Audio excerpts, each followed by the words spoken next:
Yo, you guys doing this fine evening? Oh man. Hey, happy Labor Day, everyone. Isn't it Memorial Day and not Labor Day? Oh, happy Labor Day, everyone. No, wait, Memorial Day? Yeah, Memorial Day. Sorry, I'm self-employed. I don't go outside, and so it's some holiday, I guessed.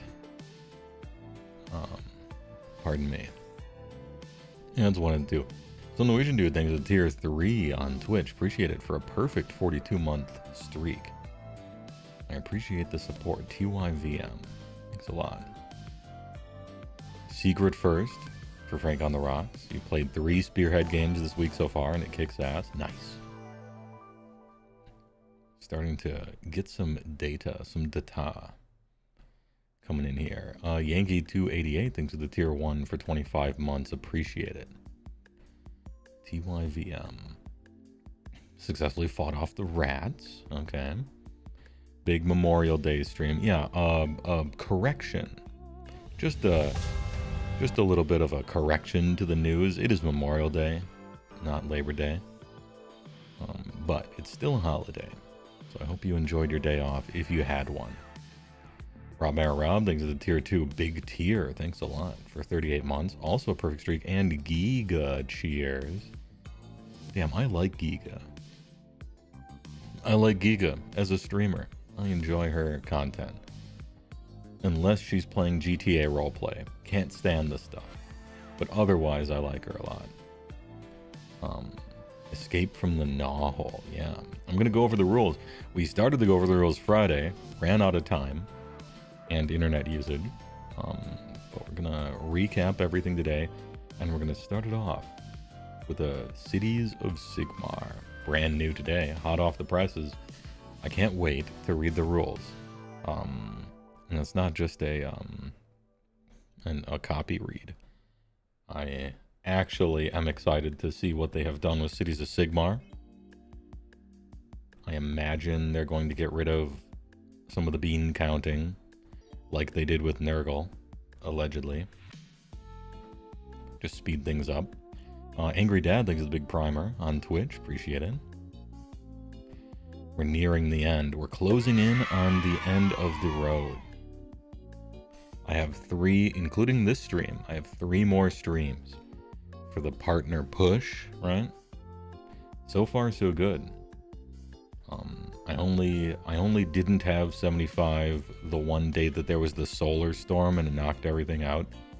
Aside from that, we've been good. So thanks for your support during this time. I appreciate it. And thanks for liking my stuff besides. Revan's Crime, Labor Day is crazy. He's planning this months in advance. Yeah.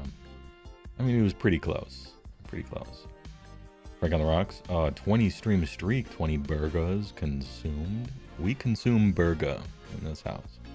Appreciate it. We're gonna pierce the heavens with this one, boys. Yeah.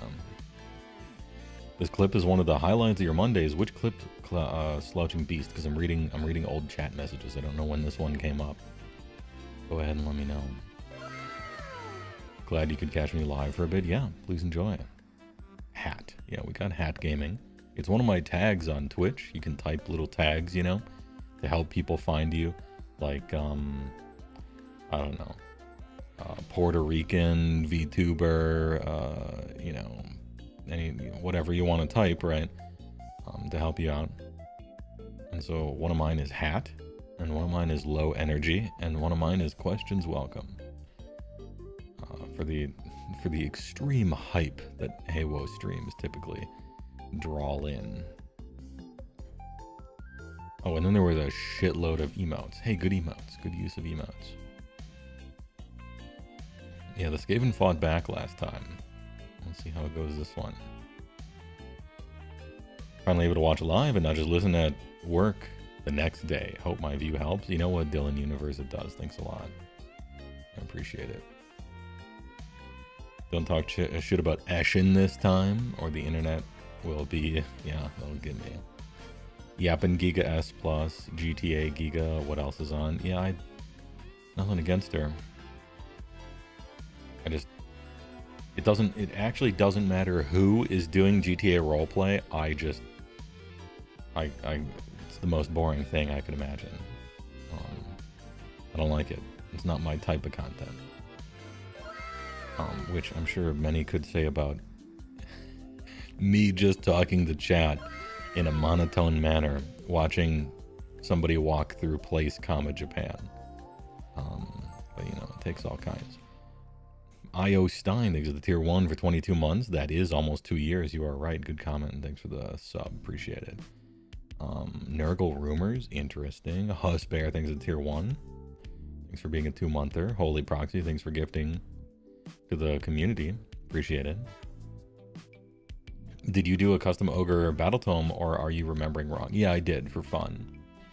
Now, I know that when you start talking about your custom content, or I made my own house-ruled version of this or that, everybody's eyes glaze over, their ears shut off, their brain turns off, don't care, right? I understand. I'm like you.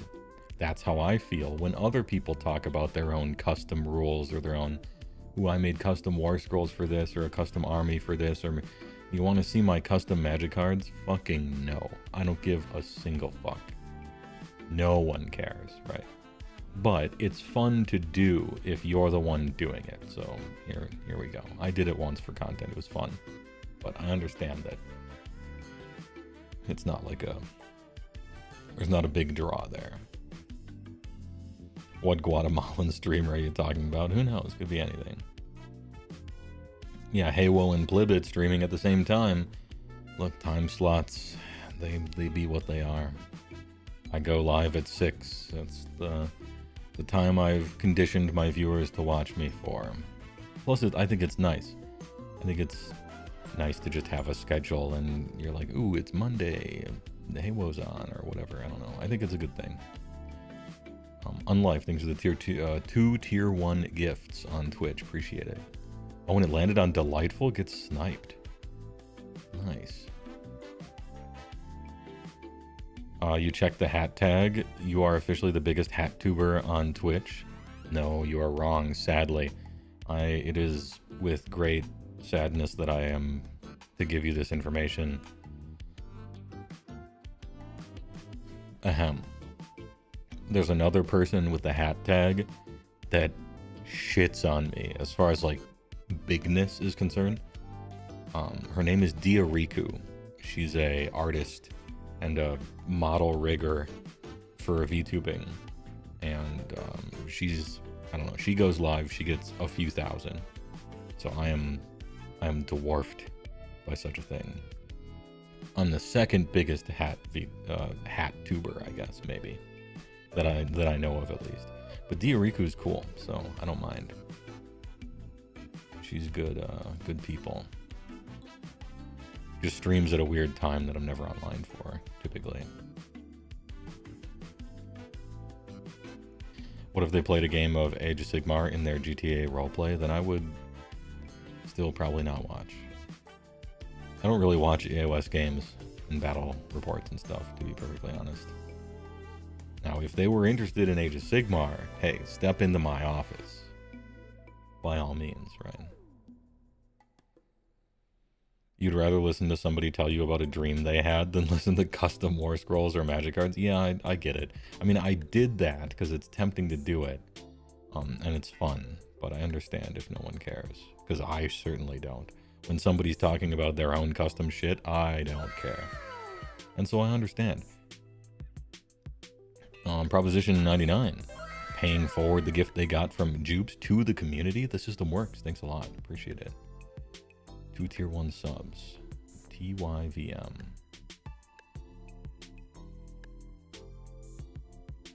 Dude, this music funks. It's pretty nice. It's Sonic the Hedgehog remixes. I think it's just chill. Kind of nice. Because the magic cards are only cool if you really get into it and start making your own formats and stuff, which some people do. Yeah. But no one else cares. That's the problem. The problem is when you're doing it for your stuff, and I've done it for my stuff, it's really fun. it's really fun to make up your own, ooh, we're going to balance it against each other and this mechanic is going to do this. That shit's really fun. It's just no one else gives a fuck. Because I don't, right? And I can't expect other people to do too if I don't. So that's the internal struggle. I understand the feeling of liking that stuff. It's cool. And it's fun to do, but you did a custom ogre book at a time when AoS news did not exist. That is true. There was like 2 calendar years where there was essentially no news worth a damn ever. Games Workshop was not pulling up their half of the couch on that one, and so I had to just come up with shit to technically have a stream about. We're gonna do a big tournament and see what the best centerpieces are fighting other centerpieces. What if we did an entire custom ogre book? Jesus. The struggle. The absolute struggle.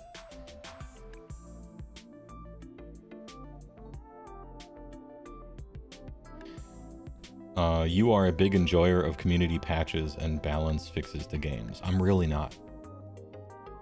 For once, I'm with the majority on this one. And the majority seems to be, I don't know if it's a social dynamic or what, but there's something. There's something there and I can't explain it, I can only describe it. And if it's not official, if something's officially wrong with something, like a game, like Age of Sigmar, Warhammer, something like that. If the game sucks, but you could fix it if you did custom rules, people actually just won't. Like, no thanks, I'll wait till the company fixes it and I just won't play. I'll play some other game, you know? And that's like generally the thought process if we're talking about like populations of people. And yeah, there's authority of the author type vibes. Yeah, I guess that's what it is, maybe. Pixel G.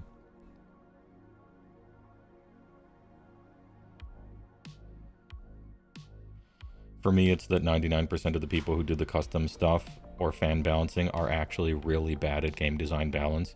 I have found that to be exactly true as well. Yes, Pepe. Or Peepo Comfy, yeah.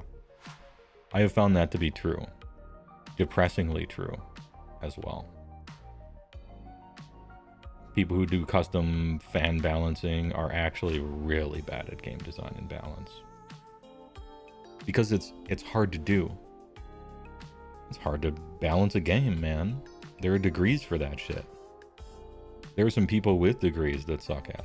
It's hard to do. It's not easy.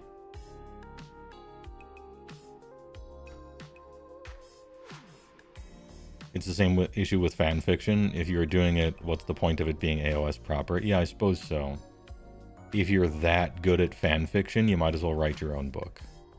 Maybe that's a astute point.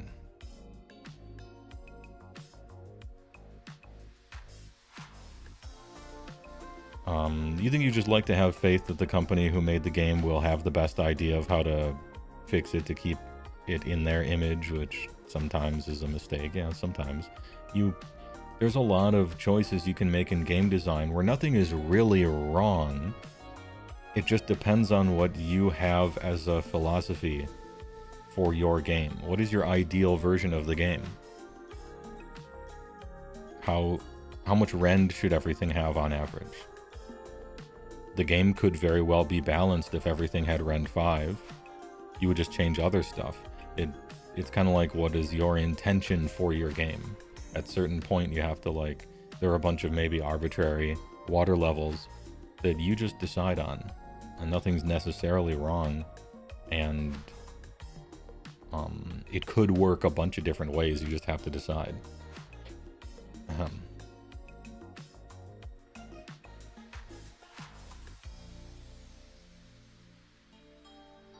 The first edition community points creation is an exception. Yeah, it is an exception.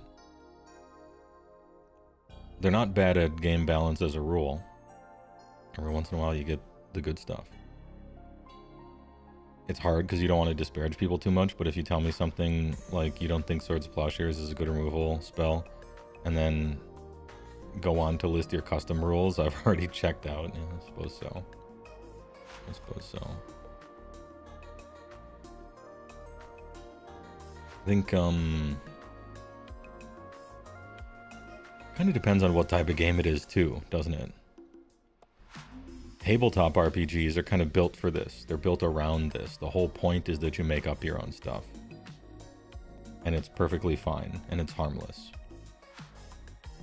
Maybe it's adversarial games where this becomes an issue.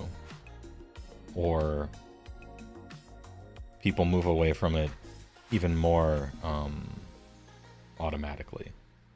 If it's an adversarial game, if it's a type of game that runs tournaments or something like that, it's way better to be uniform than have every random location have their own pocket house rules you gotta navigate. Can I just play a game with whoever?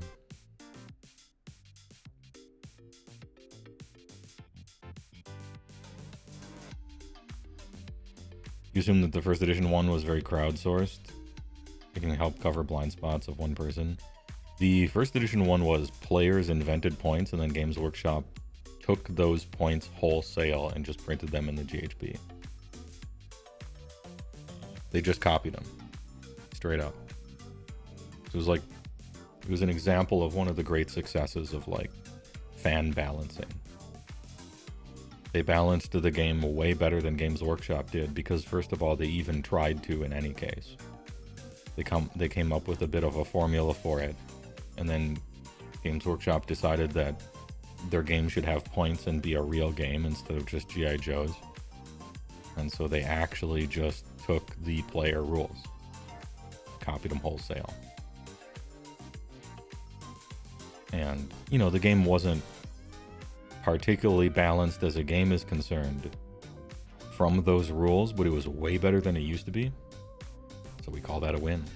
And they've been getting a lot better ever since. Recently, they've hired game designers. And we're seeing that as we're moving into 4th edition, which has been just a treat to see. You know, Matt Rose and crew, it's not like they can do no wrong. They've done several things with 4th edition that I really don't agree with. But it used to be so much worse that it's hard not to celebrate in any case. Just to hear a game designer that works for GW say sentences like, we think unique named centerpieces should be viable, but not optimal. And if they're absolutely optimal, we think that's a problem. We'd rather them be just viable. Or what we do is we look at the results data, and then we see if this tracks with what our intentions are. And if it's too out of whack, then we're going to make a change. But we don't make a big change, we make a little change, and then we look at the data, and then we make a change again, and then we look at the data until we're happy with it. And a sentence like that is like kindergarten, maybe first grade level game design stuff. But it's the first time we've ever heard something like that from a Games Workshop game designer, and so I still celebrate. You gotta tell them they're doing something good when they do something good. You can't just be an only negative guy, right? So they didn't get rid of battle tactics. That sucks, and I'm sad, but everything else seems pretty good, so no big deal.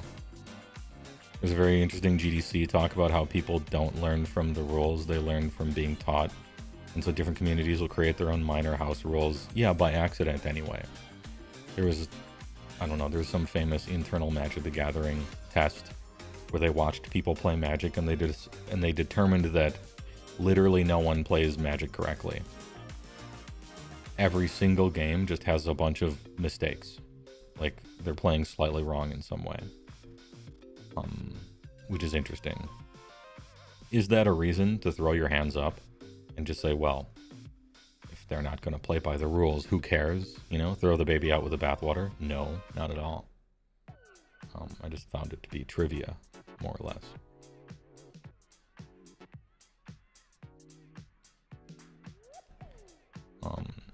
You remember walking into a GW during first edition AoS and was just baffled by this member of staff who was trying to hype up the fact that there's no points? Yeah, it's like listening to an ad read for a VPN service or something. I'm just like, yeah, okay.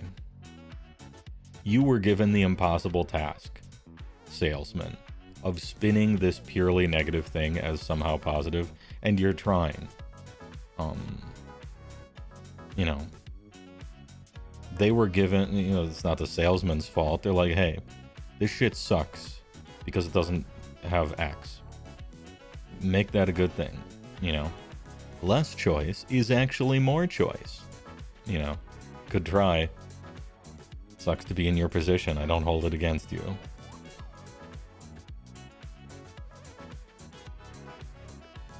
You remember that AoS did actually try wounds comping. Yes, wounds comping was early, yeah. Number of wounds. They finally relented and just brought back points because it's just right. You can make a war game without points for sure. But they didn't. They didn't do that.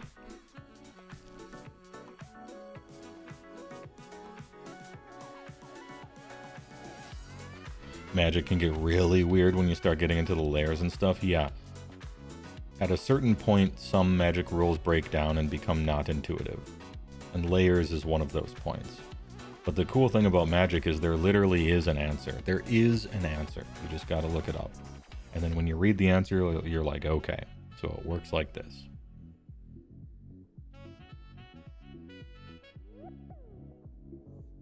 Split fucking second. Doesn't work as intended. Yeah, if you think about split second, I mean, players can't respond, but triggered abilities still work. Which is why when you're playing a Miracles deck, you gotta float a 3 mana cost on top to get somebody's Crossand Grip without responding. And when you do, the salt flows from the sky.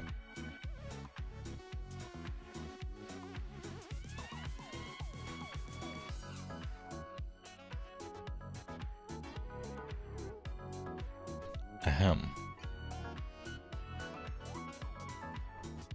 You find that's usually not the case, though? What? You think the thing about house rules is that they need to be crafted for everyone, not just crafted for the one special snowflake guy? I guess it depends on what your target audience is. It's usually we can't beat this guy, so we're nerfing exactly what they play. Yeah, which is just not a good way to go about it, but it's usually the beginning of it.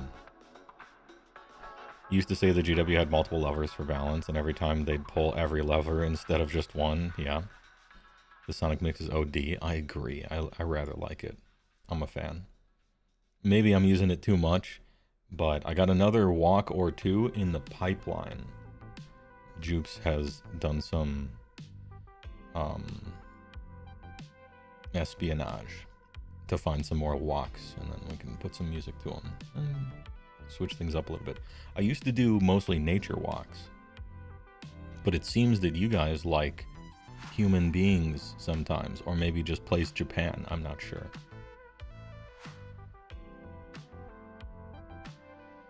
Didn't you do a stream a while ago and you had to play by the rules exactly and you lost if you skipped or missed any steps in game state? Yeah, Vorpal Chill. It's called Judge Tower.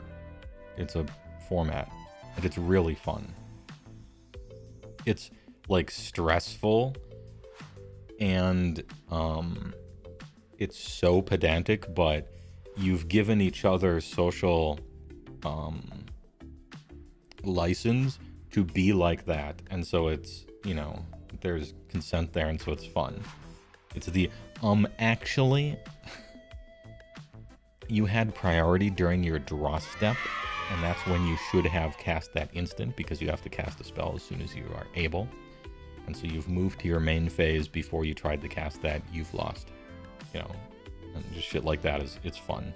It's fun.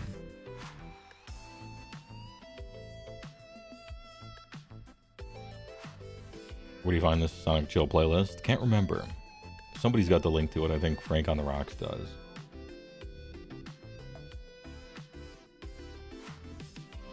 We need a sewer walk. I'm not a level designer for a build engine game. Good try.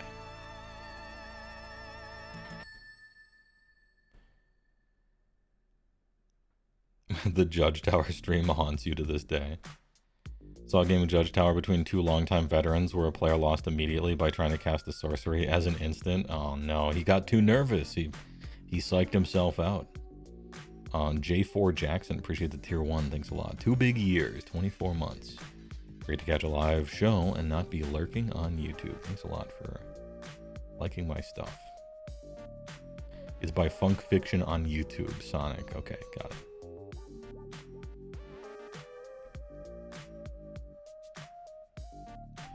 You'd hate that just because you're super forgetful, but I don't know. I don't think to me, it's not like that. I don't know. It's kind of like you're playing Jenga, you know, the tower is going to fall down and everybody, when the tower falls. It's not like losing in Judge Tower isn't like a bad thing. It's a funny thing because something funny happened and people pointed it out, you know. The joke is that you're all being so strict and pedantic that everybody always loses right away. And more options are actually bad, unlike normal Magic. I don't know, I see it as generally harmless, but I suppose if you have an audience, it can be embarrassing, maybe. Saying Gahor D, thanks for the big prime, appreciate it. I don't think I got that name right, but I appreciate it anyway, TY. You feel like today's cities reveals were pretty big? Nice, good, because that's what we're gonna see. I haven't looked at these. Some of the other ones I've seen, Cities of Sigmar, I have not.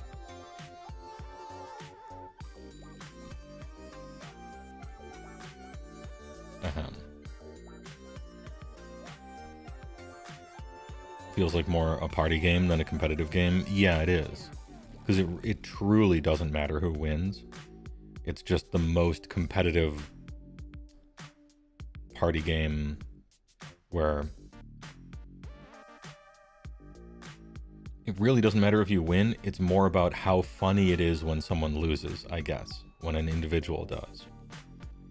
Maybe that's a better way to describe it. One of the rules you've seen for that is your opening hand size is equal to your judge level. Cool. Yeah, that fits. So if you aren't a judge, you don't have an opening hand. Yeah, and that's a huge advantage because then you only have one card.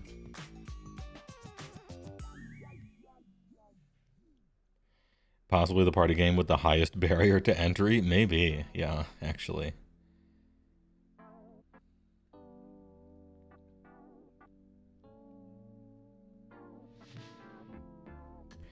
You love the COS Castellite formation stuff. The army pictured they have in the article is good shit. Nice. I will be reading about it once we're done with our little walk here.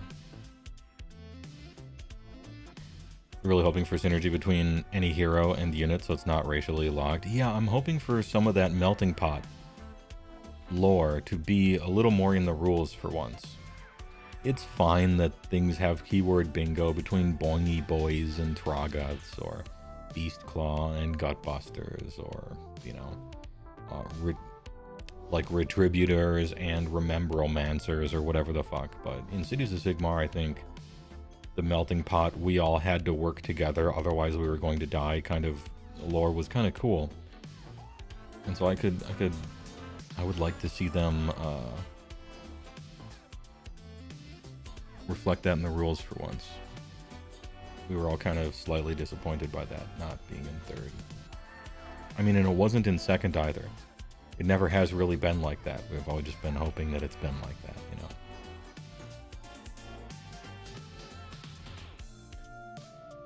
Oh, you know what? Hey, I have a real life story. Okay, this one it's not as good as the police story where I almost went outside. This time I full went outside, but it's not as interesting of a story.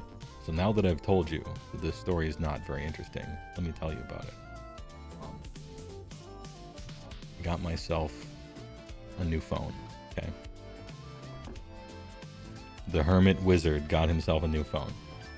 My current phone that I used to have, it crashed 2 times, and when it crashed, when it reset, it showed me some Linux shit instead of like logo phone stuff. It showed me some Linux stuff. just like MS-DOS text and things like that. And I'm like, well, that's probably not good. And so I went into my phone and I clicked update, and it said, this phone cannot be updated. It has reached its end of life services. I'm like, oh, well, damn, it's probably time. It's probably time for a new one. And so I drove to the phone store in real life. And I'm like, hey, am I due for one of those? Do you guys do like discount upgrades? You know, I got a Nokia N-Gage here myself, right? And I'm wondering if I'm in line for one of those free upgrades or discount upgrades. And the guy's like, well, it looks like you have a Pixel 2. But we got Pixel 8s now. So yeah, I think we can get you a deal on an upgrade. I'm like, hell yeah, brother, let's go. I like that shit. And so they hooked me up with a Pixel 8. But I was like accidentally a weirdo. You know, I wasn't trying to be, but I ended up by accident being a difficult customer, I think. And I try not to be a difficult customer, because customer-facing service industry people have, in my opinion, one of the worst jobs. Because dealing with customers is terrible. Because people are terrible. You know? So, like, when I go out to eat, I tip the waiters really well. Even if the service is bad, because it's probably not their fault, you know? I'm generally really polite and understanding with, like, cashiers and just, you know, people like that. I put the cart back. Because I've been that person. And even still, I have a little bit of empathy. I'm not around people a lot. And so I'm generally not trying to rock the boat when I am, you know. This is like my default state. Kicker7, thanks for the tier 1 for 42 months. I appreciate it. TY.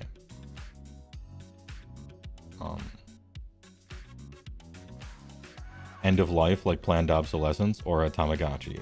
This probably goes beyond planned obsolescence and becomes truly obsolescent, but, you know, what are you going to do? It was an old one. No one deserves to have the general public thrust upon them. I typically agree, yeah.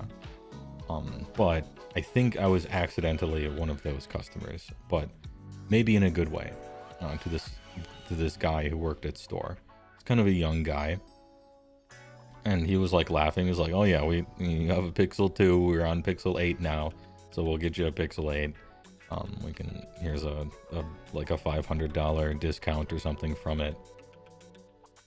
And so the phone ended up being like $200 something. And he's like, now there's a lost or stolen replacement fee of $200. Or if it's broken, you can bring in the pieces of it and then it'll be $50 to replace it. I'm like, okay, because people losing or having their phones stolen and then just getting a free one, I figure it's in there for that. But also in my head, I'm like, so if you're upgrading, the phone's $200. And if you want a replacement phone, it's $200. I bet this phone's worth $200. They're just charging $800 for it normally or whatever. Yeah, he was helping Grandpa out. Yeah, he could tell. I bet. Because he's like, it looks like it looks like you have on your bill, you have 100 gigs of hotspot, but you never use hotspot. And I'm like, that's true. I used to use hotspot all the time, but that was for my previous job. And he's like, well, why don't we bump it down to 30 gigabytes hotspot? And then your bill goes down. And I'm like, bill go down. Love it. Do me up. He's like, and it comes with free Disney Plus and Hulu for a month. I'm like, no, thank you. And he looked at me. But it's free, he said. Yeah, I don't want that. He's like, well, you just watch TV a little bit, or maybe somebody in your kids or something. I'm like, I don't have a TV. I don't own a TV. I live alone. I'm a hermit. oh, well, I mean, it's still free. Yeah, but I don't want to sign up. I don't want to give them my information. And then something clicked in his head, and he's like, oh, this guy's a conspiracy theorist, insane retard, right? Like the crazy guy who doesn't want people to steal their information. I see. In a world where your information is stolen 100,000 times every millisecond, no matter what you do, oh, Disney Plus is a bridge too far. And he's fair to think about that. I'm like, tell you what, you can sign up. You probably can't do this because you work for this company, but you can have my Disney and Hulu Plus. You can sign your friend up for it or something. I don't care. I just don't want it. Probably went to Disneyland. Disneyland has your info. I went to Disneyland as a small child. And this was way before cell phones and stuff like that. So probably not. I was like 6 or something like that. So the time that was, I think my parents took me to Disneyland in like the 80s or something like that. So I don't think they have my info. Maybe they do. Maybe they took pictures. Surveillance.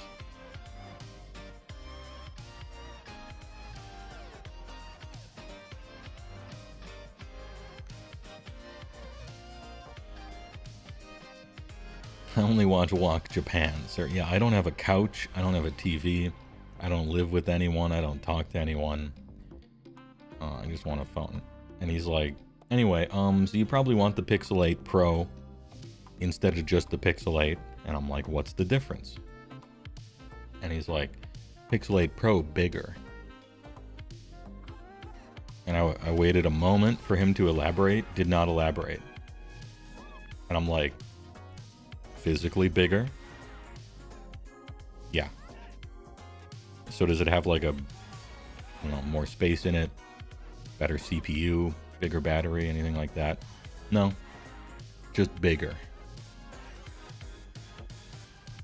And it does have a bigger battery, but the screen's larger, so it has the same amount of battery life. I'm like, I'll still take it. Yeah, I got my big hat on. I'll still take it.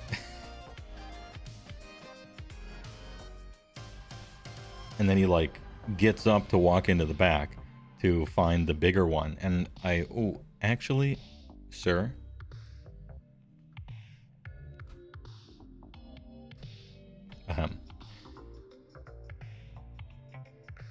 What is there a cost difference between the two?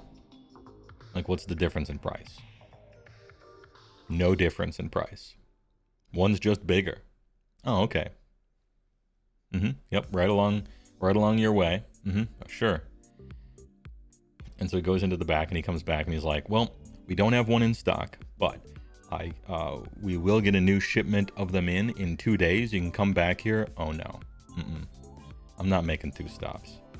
This is me leaving the house for the next week and a half easy. And he's like, well, we could ship it to your house, I guess.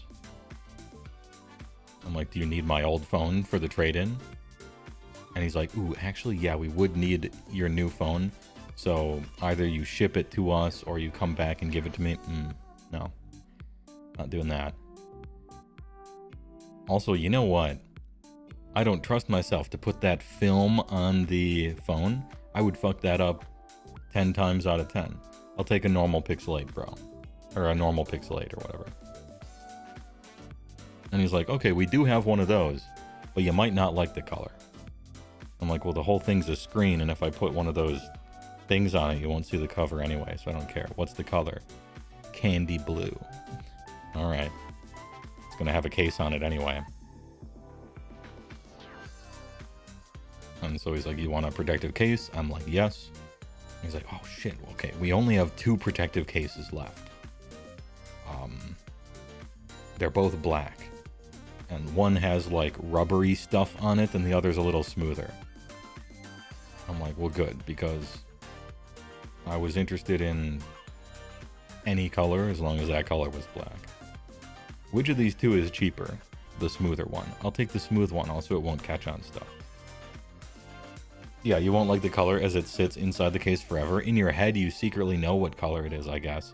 But I bet you probably forget after a while, right?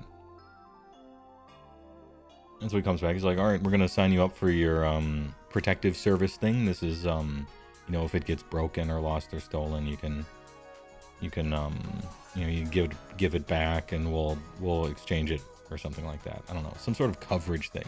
Like in Best Buy where they do a coverage plan, even though the thing has a hardware coverage plan as well. And he's like, we're going to sign you up for it.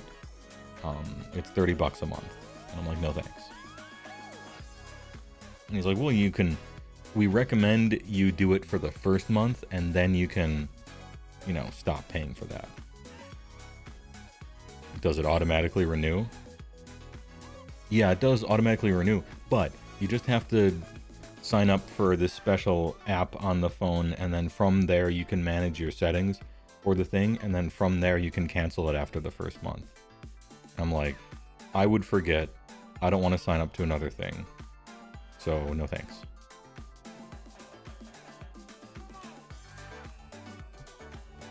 But what if you drop your phone? Then I'll eat shit. I've never dropped my phone in my life. If this happens now, so be it.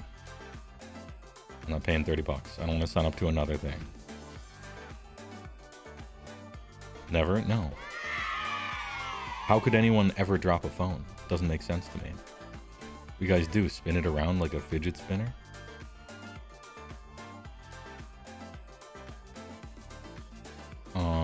Choco Taco, thanks for the first time chat. How do you describe Tzeentch in a nutshell for someone who hasn't played fantasy since 2003? I would say that in exactly 1 week, we will find all the new rules for Tzeentch that probably change some things. So right now is the worst time to ask mechanically how Tzeentch works, because we're in like 1 or 2 weeks maybe, we're going to find out what everything's going to be for 4th edition. As it stands right now, a lot of magic, a lot of regenerative foam, just foam expanding, shaving cream foam blasting, and a lot of cheating at the game except by the rules in a way that makes you feel smart but is actually super easy to use. Bean counting summoning points by casting spells to do things. You get a dice pool that you can exchange your dice for something you could have rolled to just cheat at rolling. That's Tzeentch in a nutshell. Lots of spells, lots of foam.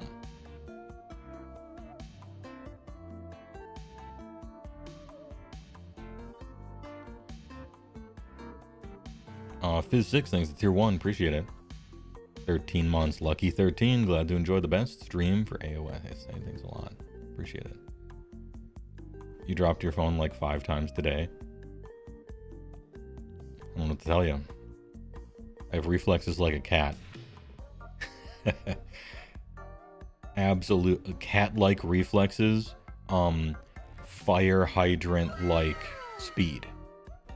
So, you know, there's good things and bad things, right? I have the speed of something bolted to the ground in an IKEA so that no one steals it. But the dexterity is pretty high. And I run on an energy resource, okay? You know, energy has to tick up, you know? I'm on a cooldown system. I can strike suddenly, but then I'm on cooldown and I gotta wait. Besides that, I got a mana bar. This is wizard. And then that's what the main powers work off of, is mana.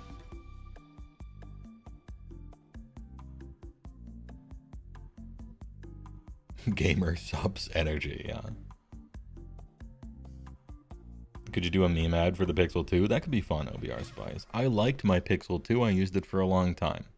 I don't really do a lot on my phone, I'm gonna be honest. I'm usually sitting in front of the command station. I got the NSA up here. You know, 6 screens, 2 computers, Rode mic, lights, other lights, third other light, camera stand, C stand. I got it all. I'll use the phone over there. It's a thing that rings and I don't answer it. But I see that it's ringing. Like, oh, okay, phone rang. I got to remember to do something about that when I'm done with this in a few hours, you know. Phone company hates HeyWoah for this one trick. I just don't like signing up to stuff if I don't have to. And if I have to, then I start to wonder if I really want to use the product at all.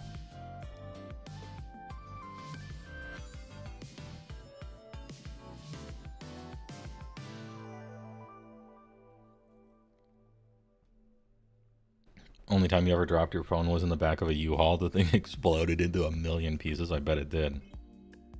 I've dropped other things. I have physically dropped objects that I meant to hold on to. Happens to everyone, you know. Everybody stubs their toes once in a while. But expensive or electronic equipment, cameras, lenses, stuff like that, I guess it just goes in a compartment in my brain called you can't afford to replace this, and it causes me to like manually be careful, I suppose. I don't know how to describe it.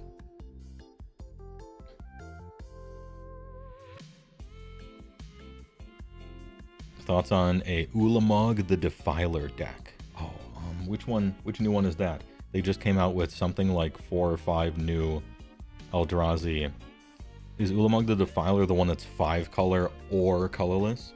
Or is that the 10 mana one that when you cast it does something and then exiles half somebody's library and then it gets plus whatever for the biggest thing that's been exiled and then it has Annihilator X? That one?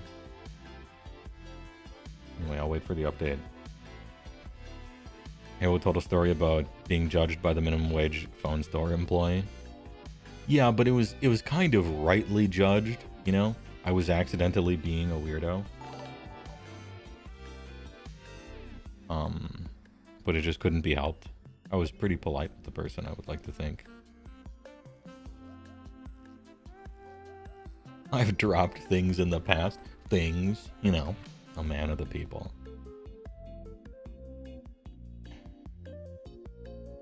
Welcome, Harry Plotter.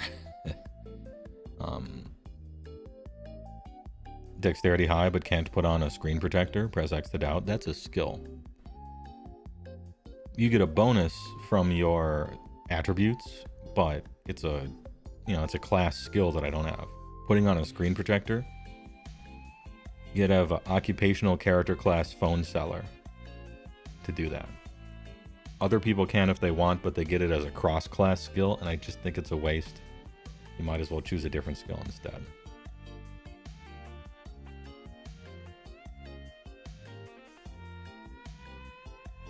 The security cam footage of the HeyWoah verbal assault at the local T-Mobile store was released today. Yeah, it was a Verizon store. And it wasn't a verbal assault, I just said no to a lot of stuff. Hey, do you want this? No, thank you. You want to sign up to this? No, thanks. No, that's okay. Do you want to wait so that, this is done 2 days from now instead of today? No, thank you. I would have to leave the house for that. No, thanks. All right, we're going to transfer all the stuff from your old phone to your new phone. This is going to take like 45 minutes, maybe an hour. No, I took all the media off of it and saved it in a file called My Old Phone. And then I cleaned it out of the phone. So there really isn't anything on the phone besides settings, probably. So I don't think it should take very long. He's like, oh, okay. And it took like 3 minutes. You gotta maximize the amount of time you are outside, and I looked into the future and I'm like, if I'm going to transfer stuff, I might as well put it on my computer right now than stand in the store like a Goomba for like 35 minutes, Anyway, Femong, thanks tier 1 for 37 months. I appreciate it. Good day at work. Your boss has been telling a bunch of people how much of a help you've been. Femong helper, man. All right. Thanks for the sub. Ever dropped a mini? Yes. Or like a little part of a mini or something like comes off? Yeah, for sure. I've always managed to find them, but it's annoying and it does happen. Yeah, that has happened to me. Ever dropped a bottle of Null Oil? No.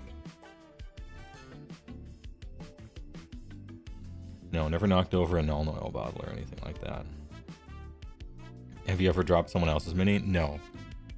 Someone else's mini is in the file folder of my head called not your property. And so it gets treated with the same amount of manual and not automatic, care that something I can't afford to replace is as well. And indeed, I'll always ask beforehand. I just think it's polite. Can I, is it okay if that kind of stuff? I'm not trying to touch other people's shit, especially their artistic stuff, even in a game. Even in a Magic game, and those have card sleeves, so it's probably fine. I'll be like, can I see that? Can I read that? Okay, Doesn't hurt. You might as well just ask to touch other people's property, right? Especially stuff that's worth a lot.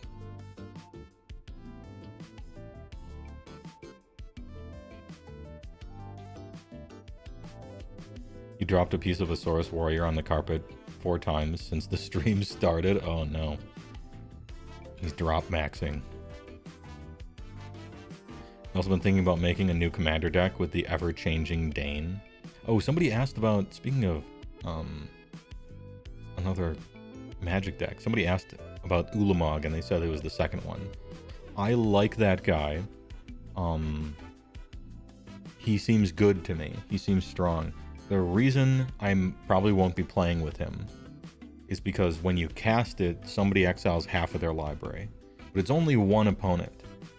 And for a huge investment on a massive creature, I tend to like a creature that's going to win the whole game or hurt all the opponents equally instead of like hyper target one person. In general, this isn't enough to ruin it for me. It's just this is the way I tend to go with that kind of stuff. Exiling half of someone's library could accidentally just cause them not to be able to win. Kind of depends. If they're one of those really single-minded kind of decks that's only ever looking for exactly this 2-card combo, and you happen to exile their Thassa's Oracle or something, it could, maybe they can't win or something. If they're playing a Thassa's Oracle combo, though, you're not getting the 10 mana, right? Anyway, I like that guy. He lands, and then if you swing right away, he has Annihilate 1,000,000, and it'll kill like one person. I tend to like to kill everyone if I'm going to win, but I think it's fun and cool.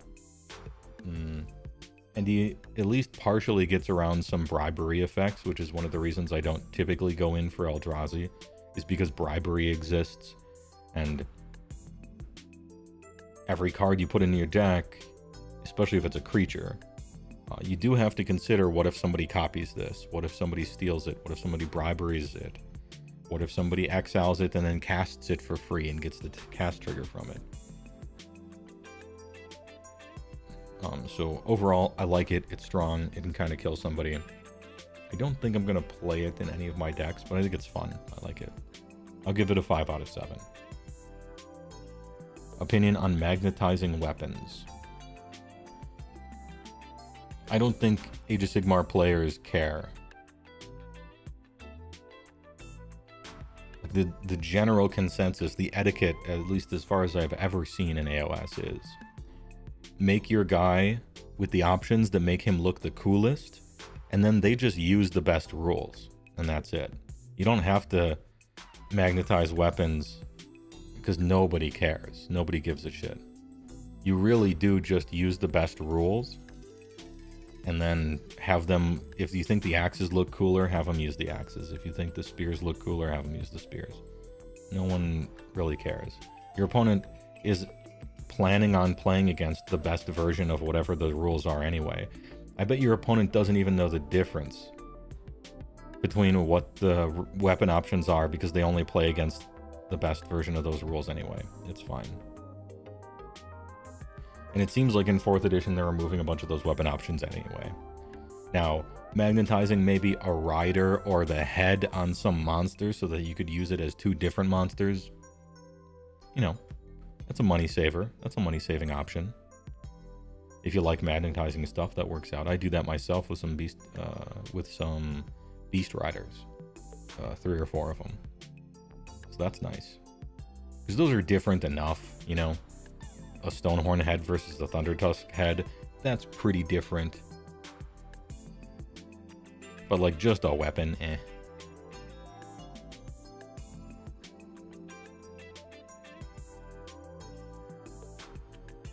You're painting your Tyranids based on Ulamog? Cool, I like the Eldrazi. I think they're fun.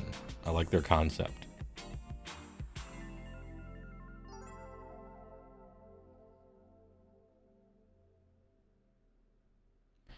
You've never had to pay for weapon options in AoS anyways? Yeah, it's always been an opportunity cost, not a point cost, which has been nice.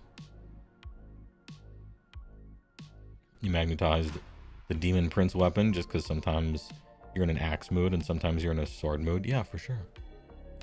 Makes perfect sense. The ogre monsters are super annoying to repose. Yes, they are. Yep, they're very monopose.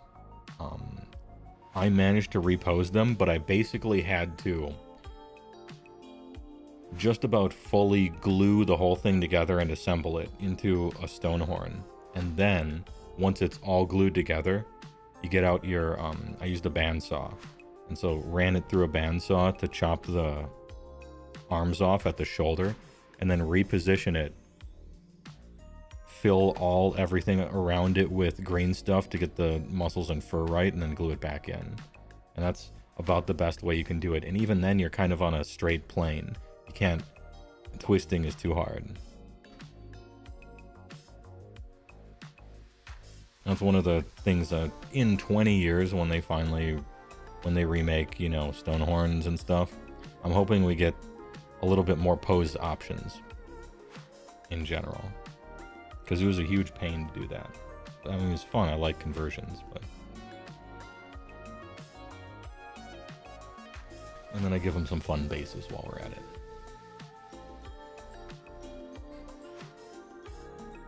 HeyWoah, so I reposed my miniatures by using a bandsaw. Yeah, it's what I would recommend. Yeah, it's the best tool for the job, I think. You can send it straight through. You're pretty safe. If you were trying to use a jigsaw, it's gonna rattle all over the place. This shit would be impossible. You can't use a Dremel, because what you really want is a cutting tool to go all the way through. And Dremels are good at sanding stuff down and everything like that. And they do even have kind of, you can get the Dremel head that has this little tiny circular saw on it, but it'll only go about that far in. Kind of have to go around it.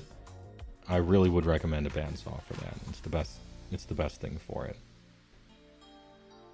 And you can't really put a model in a vise very well, so...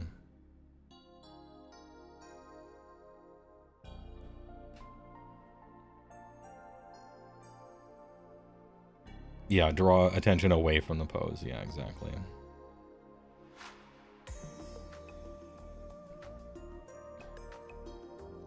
Yeah, Mega's all doing the left foot forward tango. That was so disappointing to see.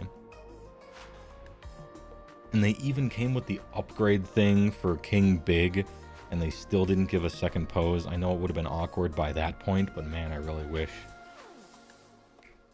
wish they would have given them just 2 different foot placements so you could maybe rotate it or something. Big missed opportunity, I think. For an army that's only 1 fucking box anyway, right? Well, 2 with Maw Crushers. Or Maw... what are they called? Man Crushers.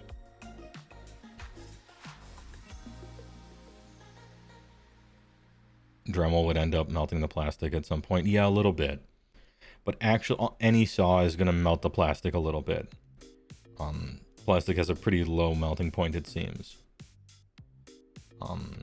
Even when I was using the bandsaw, it was kind of melting a little bit. If you're gonna try to, yeah, if you're gonna use an electric or motorized kind of anything on GW plastic, it is gonna melt it a little bit.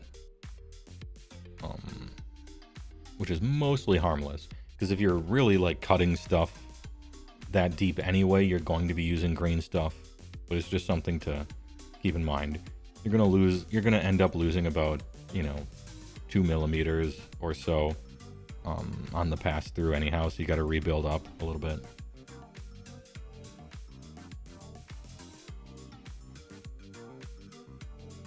So far, your approach to changing up poses is using an unreasonable amount of super glue, you can do that too. Depends on the size of the figure. Now I'm working with stone horns, which are kind of big monsters, so you gotta do a little more for that. I end up using a bunch of keeping just chunks of plastic, and you can use that to build up inside of stuff and cover in green stuff eventually.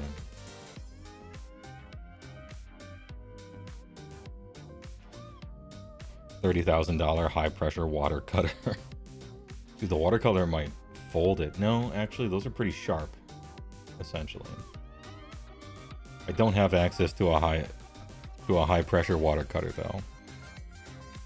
I got access to a bandsaw, jigsaws, some grinders, sanders, radial arm saw or two, circular saws and stuff, drills. But mostly, like, long story short, like wood shop stuff. I don't have $30,000 high pressure water cutters. I don't got anything like that. But I'd be interested in seeing how it worked out.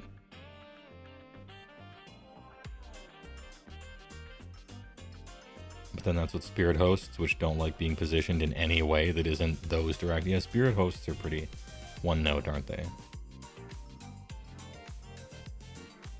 Modifying Sigmar minis is easy. Just fire up your CNC machine, yeah. Just create a mold, right? Just make a mold. Fire up CAD.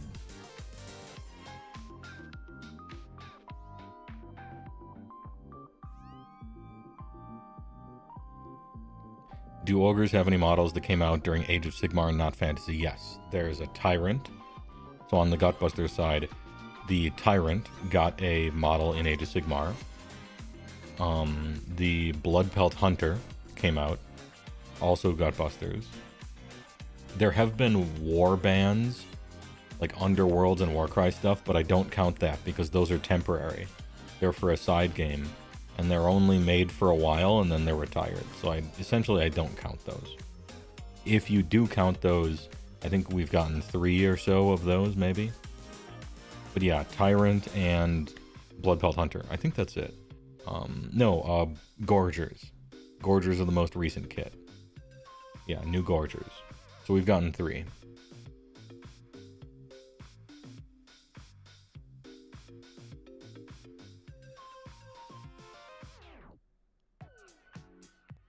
Gorgers are also technically a side game unit. Oh, really? And the Maw Pod? Oh, I wasn't thinking about terrain. Yeah, you're right. I wasn't thinking about terrain. In which case it's Maw Pot and Maw Pit. So 2 different terrain features. Yeah, I was thinking about models, but yeah, terrain feature, that would be 2. The Warcry guys were the Pirates and Hrothgorn Man-Trapper.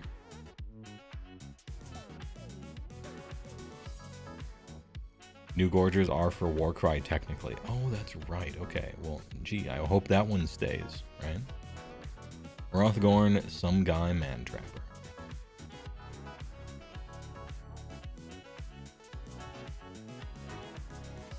You're falling in love with the Tyrant, you just wish he was better. He's very good when he's standing next to Kragnos, that's for fucking sure. He's very good.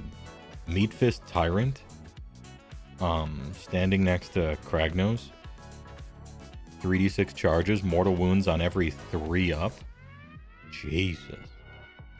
I wish he were physically a little larger. I think the ogres are too small. They missed an opportunity to size creep them because they've been size creeping everything else. Bloodpelt Hunter's way too small. Tyrant a little too small, but this is just my personal opinion. New Tyrant's the Pixel 8 versus he should be the Pixel 8 Pro. Just bigger.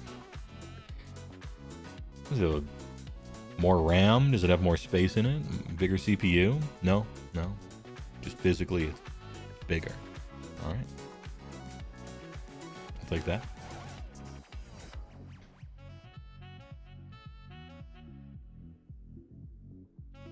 You got hit with a 12 mortal wound charge from Meatfist Tyrant with Kragnos, and that's like not crazy unlikely either. Like rolling a 12-inch charge on 3d6 is not that nuts.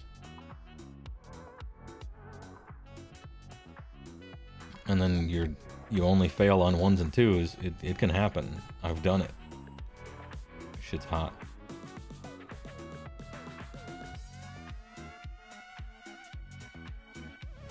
New idea for a box, Noblars and Gnomes. Hey, that'll be a good thing to throw into the ocean next to all the car batteries. Get them out. That being said, Nobblers are a good part of Gutbusters. I just don't like them because they're small. Kragnos with BCR, aircraft carrier, Kragnos with meat fist. Yeah, yeah. MLRS. Yeah, kind of nice. Kind of nice with it. I really enjoyed my time with Kragnos Ogres. The shit was fun. Mechanically speaking, it was very fun. But I wouldn't mind moving into the new era of having my own rules that are really good and not having to play some centaur that I don't like the look of. Mechanically, he's very fun. If they came out with a Frost King and he just was exactly a carbon copy of the rules, I would be thrilled. But I'm looking forward to seeing what they do with these indexes. Our ogre's going to be last, to be honest. When are we getting the ogre indexes? How long will I be edged by James Workshop? Do we get some of these ogre rules? 4 full weeks? Yeah, probably. It'll be the last army. 1 destro per week. Okay. Have they said what else is happening this time? Do I still have Hopium for this week or no? Or is it dead? Have they mentioned? Because surely Ironjaws is next, right? Or something like that. I don't know. We got Gitz. That was cool.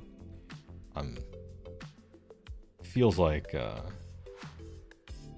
it feels like orcs are coming up. KO is tomorrow.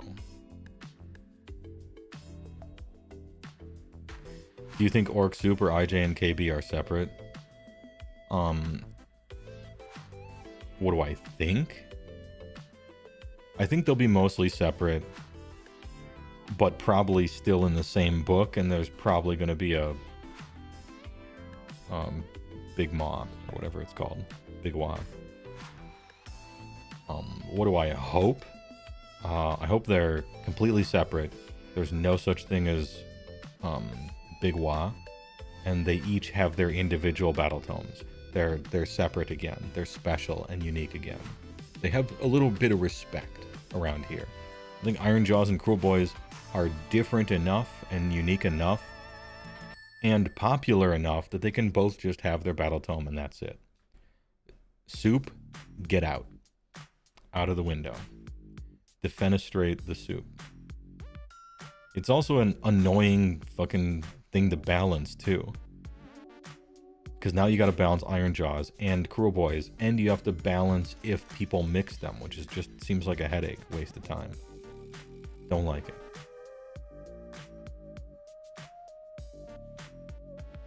I wonder how they're gonna hand wave away the Bone Splitters. They're gonna be like, hey, nobody bought this. It was the most unpopular army in the game. We like to try to support stuff, but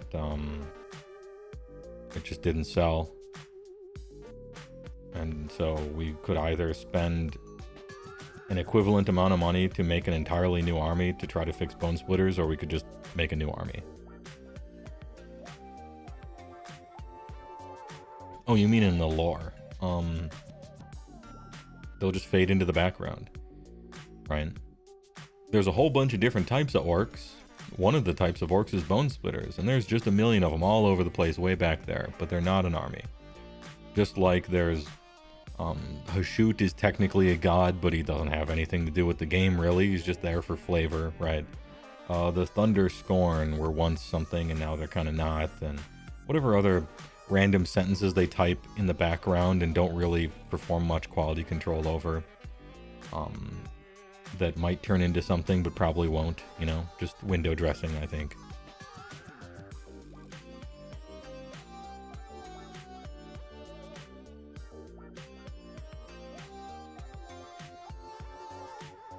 There will be lore-only NPC faction. Yeah, just like all the other stuff.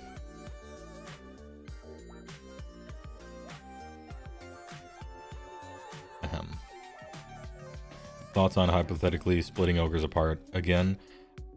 Here's my honest take. I don't think they're popular enough to warrant doing that financially.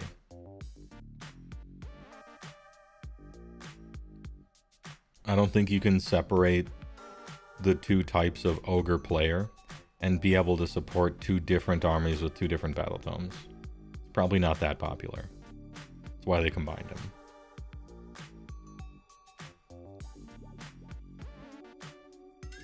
They hadn't really explored making Gutbusters their own special thing in AoS. They still just kind of were fantasy ogres, you know? They did something neat with Beastclaw, and they AoSified them a little bit. But Gutbusters were really just fantasy ogres, chilling in Age of Sigmar. So they didn't really have a huge difference between the two. They used to be the same. They're probably not popular enough to be two separate armies, and we'll throw them in the same book. And if I was a business, I probably would have made the same decision. I was annoyed by it as a player, but it's not like I don't get it, you know.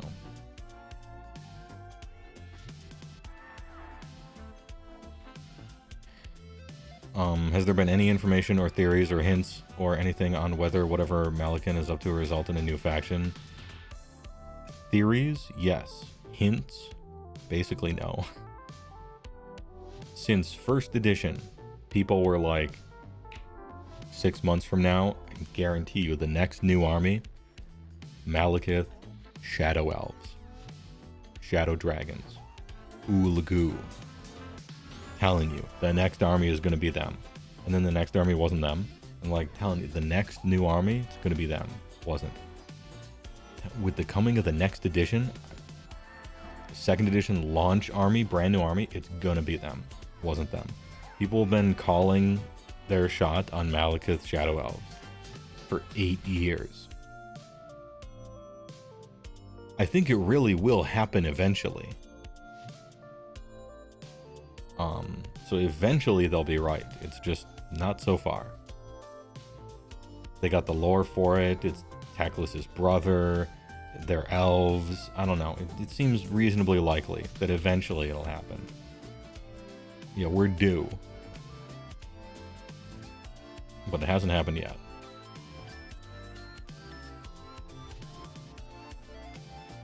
By AoSified, you mean they rewrote the lore without doing anything to their models? Yes, that's actually what I mean, yeah.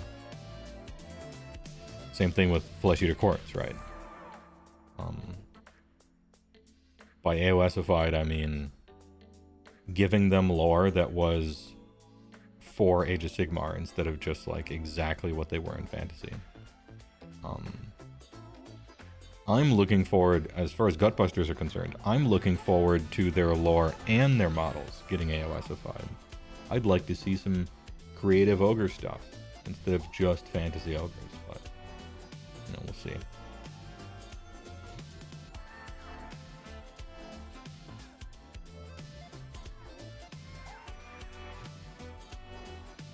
You think it'd be funnier and cooler if it didn't happen eventually? Maybe, yeah. And people just always think it's going to happen forever. What are the least popular factions? It's hard to say, Horrible Chill. Because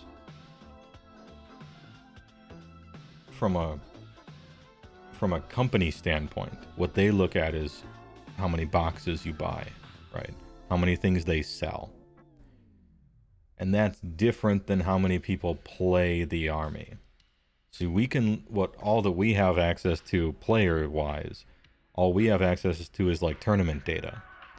And so you just, organize the list, percentage popularity of field, right? For whatever, a 6-month period, a 60-day period, a year period, whatever. And then you could just point out, all right, these are the least popular armies, right? But that's just for tournaments and events.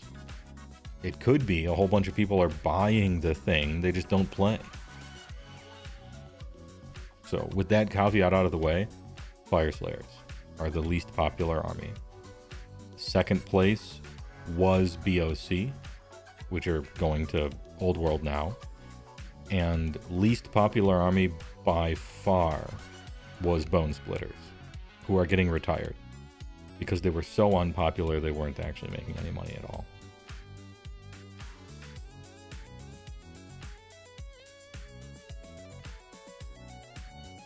After that, tournament stuff kind of takes over. Like, Cruel Boys weren't very popular in tournaments, but we know people bought a lot of them. It's just they sucked. They just were bad for a while. And so not a lot of people are playing them, but a bunch of people owned them. They were in a launch box. They were in a big, you know, their models look great. People love to paint them. They look cool. Buying the stuff is different than playing with the stuff. You know, you got to remember that the number of people that go to tournaments is like, I would bet it's not even 5% of the total, like, people who buy stuff.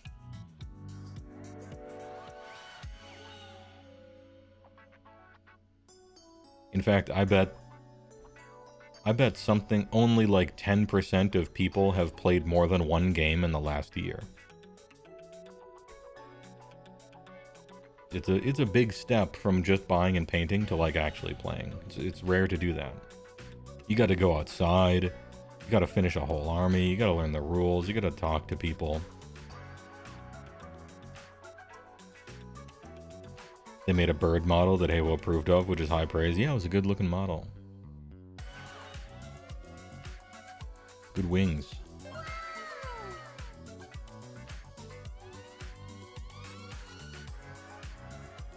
Zibocha. PPM. Landed on Seep the Thief. Thanks a lot.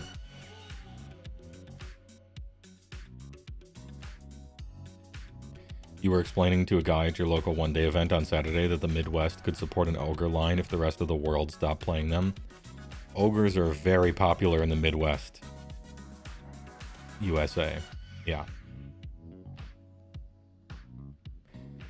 The average 100-person tournament in the Midwest has like 6 ogre players at least.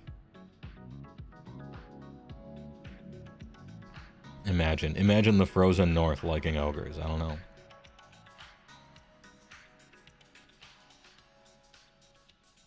BOC were more popular than Tzeentch according to the Honest Wargamer latest stats. Yeah, that makes sense. Tournament-wise. Because BOC's last rules were very strong. And Tzeentch is floundering.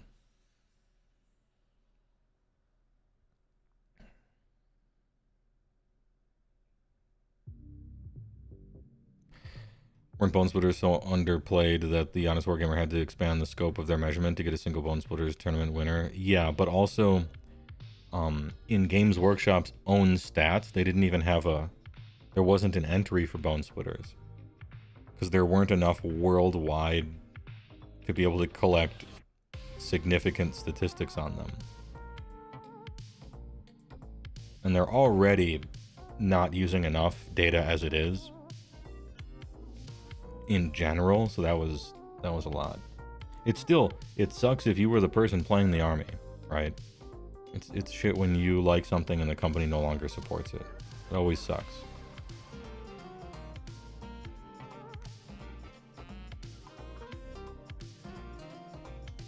Does anywhere else have a location-based popularity? Surely they must, but it's not something that I know about. There's even location-based popularity of like magic decks and stuff like that back when I used to grind magic. Oh, this place likes combo, this place likes control, this place is pet deck central, and you'll enter the jungle if you play here, and so on and so forth. So I gotta imagine the same is true for more custom creative stuff like Warhammer. All Beast of Chaos players already owned the army. That's true as well.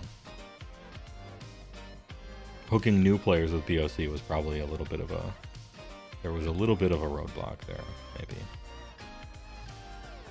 The Southwest is rampant with Gitz players. Interesting. SBGL players everywhere in Seattle area, which is fitting. We could make some funny connections that are probably not true, but you could make some memes about it, right? You could make a funny little image.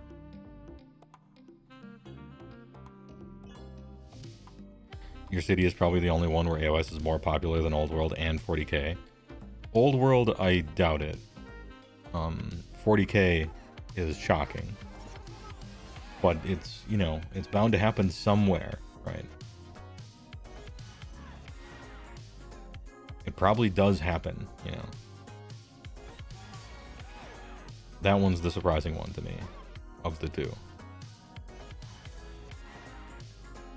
Lots of Sylvaneth in Sydney, Australia as well. There's lots of destruction in Australia. There's a lot of Sylvaneth and ogres and orcs and stuff.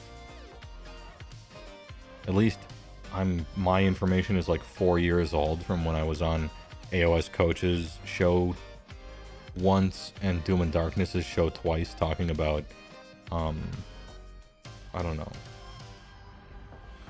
there's some big tournament in Melbourne, like some 200 person whatever, and we were going through all the lists, and there was just a shitload of Sylvaneth, chaos, and destruction.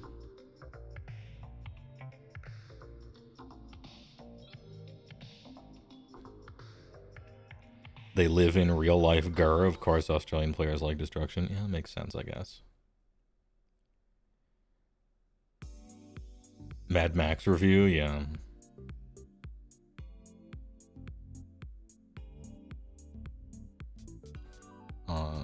Adelaide foes hard for destruction. Melbourne loves chaos. And there it is.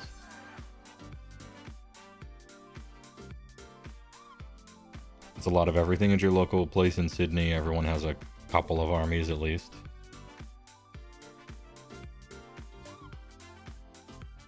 Your city seems to lean 40k, but the only LGS that runs games only runs AoS tournaments. Cool. I'm just happy that more people are trying to do some Age of Sigmar stuff. Midwest guy with Sylvaneth.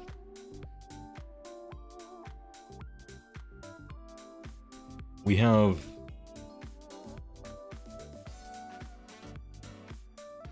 What do you think? What do you think is like the least popular in the Midwest? I wonder.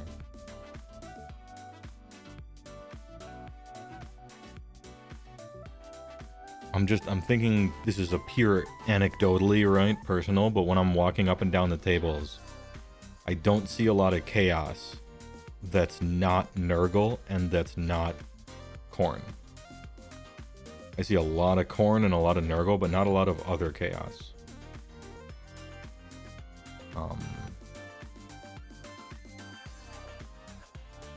Damn, it just depends, yeah. Depends on the event, I suppose. Yeah, Khorne for the Khorne states. Maybe Sons of Behemoth? There's a lot of Sons of Behemoth. There's a lot of Sons of Behemoth. And in the average room, there's like 5 Sons of Behemoth players, and only one of them are using Games Workshop models. The other 4 have built their own out of stuff, and made them out of clay, and kit bashed them, or using full third party. The rare thing isn't Sons of Behemoth, the rare thing is legitimate Sons of Behemoth. Yeah, there's a good chunk of slaves, Kahe. There is. Yeah, or printed. Either third party or printed or custom built. Which is cool. Usually they're pretty neat. Midwest likes to build their own stuff. They like to customize everything and make super big kit bashes and huge display boards and stuff.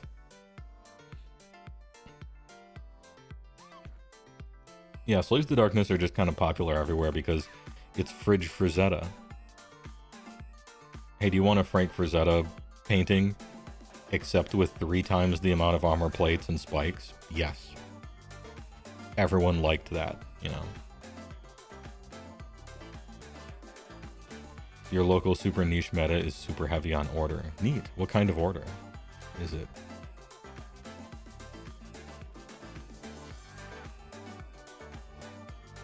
Gotta play Khorne for the other Frazetta. True. Absolutely true.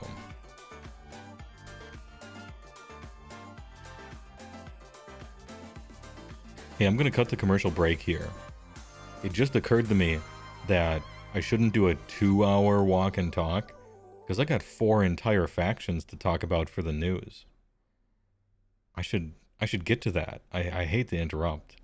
I like to just chill out a little bit, but maybe we'll get to some content.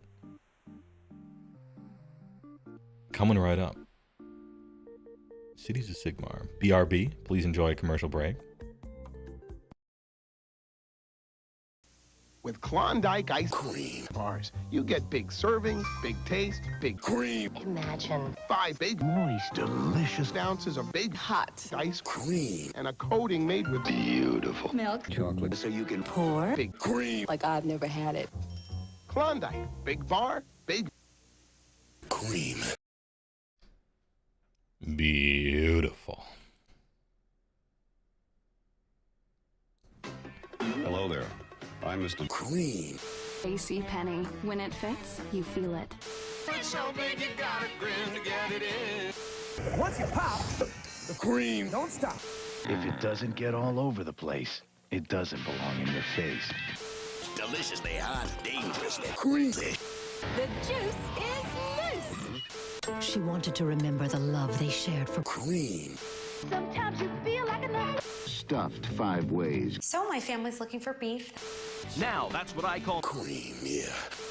Because I'm good enough, I'm smart enough, And I am the cream. Then why do we call it big? Because big things go into it. at the Men's Warehouse. You're gonna cream. I guarantee it. I guarantee it.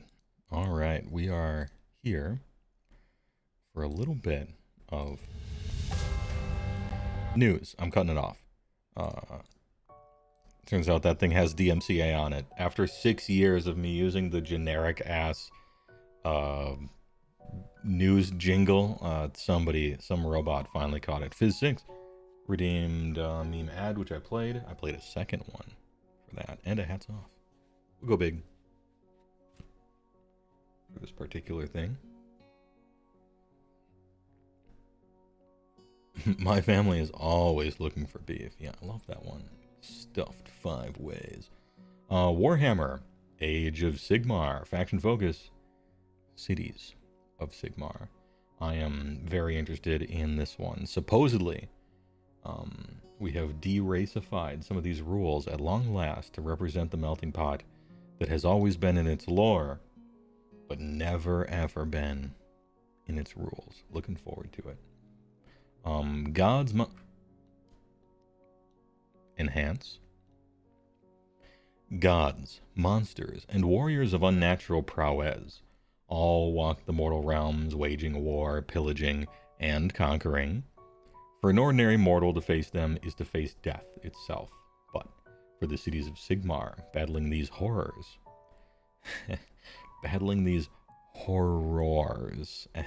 so let's enunciate, is a terrible necessity. The brave men and women of these embattled metropolises must fight for their survival in an increasingly hostile world.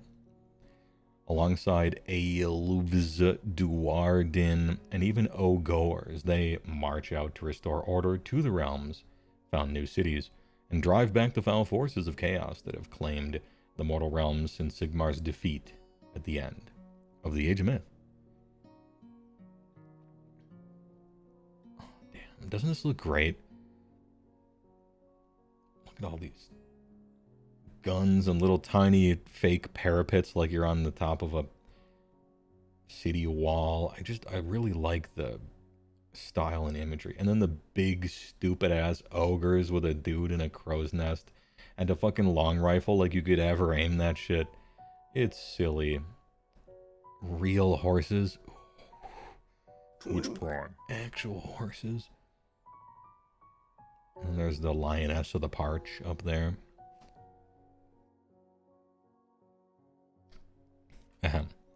Renhouse Eruption thanks a big prime. 32 months. Love me some cities. Got a janky game in with them using the new orders but old scrolls.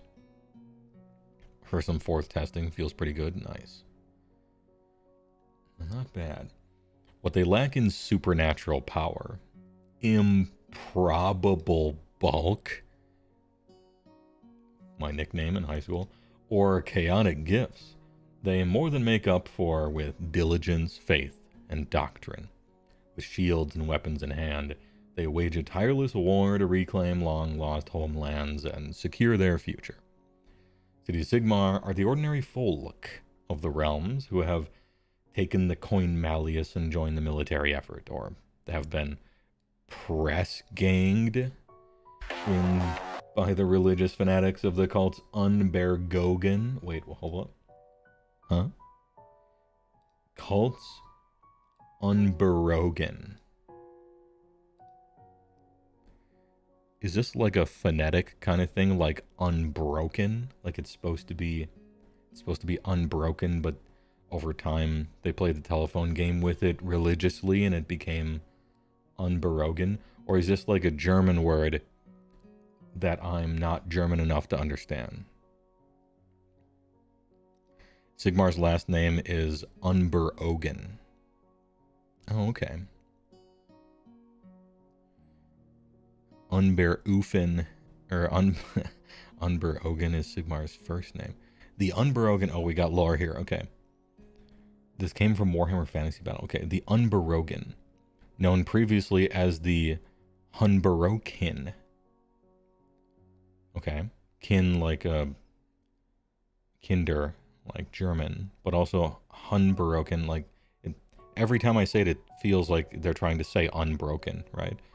We're an ancient warlike tribe of human barbarians that populated the lands of what is today the Reichland, Flesh Shade, and as such the Unberogans are the direct ancestors of the modern day Reichlander.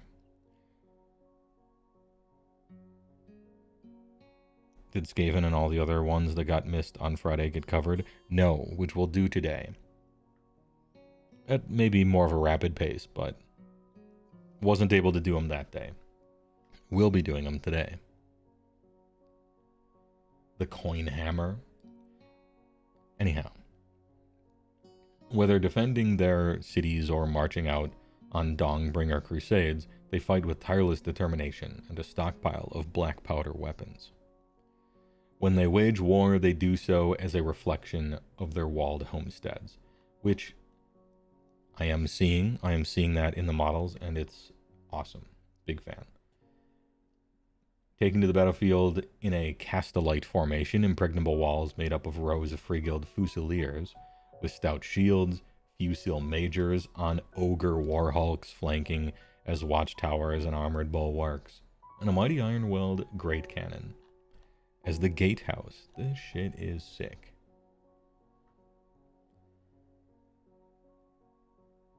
I like how the horses have like fake Pegasus on them.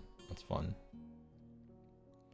This formation is doctrinaire to the cities of Sigmar. Once the enemy breaks on this defensive line, thundering cavalry make a devastating countercharge, followed by units of foot soldiers, doughty Duardin, and acrobatic elves. Veteran commanders dictate the flow of battle, bellowing orders and sending their envoys running up and down the ranks to relay shifts in tactics, as the rapport of fusils and cannons splits the air like thunder. While much of the success of the cities of Sigmar can be attributed to the academics that teach strategy, the weapon makers who craft gear, and the skills of the soldiers themselves, war in the mortal realms is ultimately a calculation. The brutal arithmetic at the heart of the war effort can only guarantee success through attrition. The great wheel must turn, even if its axle is lubricated by the blood of thousands. A little 40k illusion there, maybe, a little bit. Oh, I forgot about this thing. With the skeleton on one side and the living person on the other. This shit's sick. Ooh. Cool. Yeah, lubricated. The cult's Unberogen, those most devout to Sigmar, ensure that the fires of faith burn strongly in the hearts of the men and women that march to battle.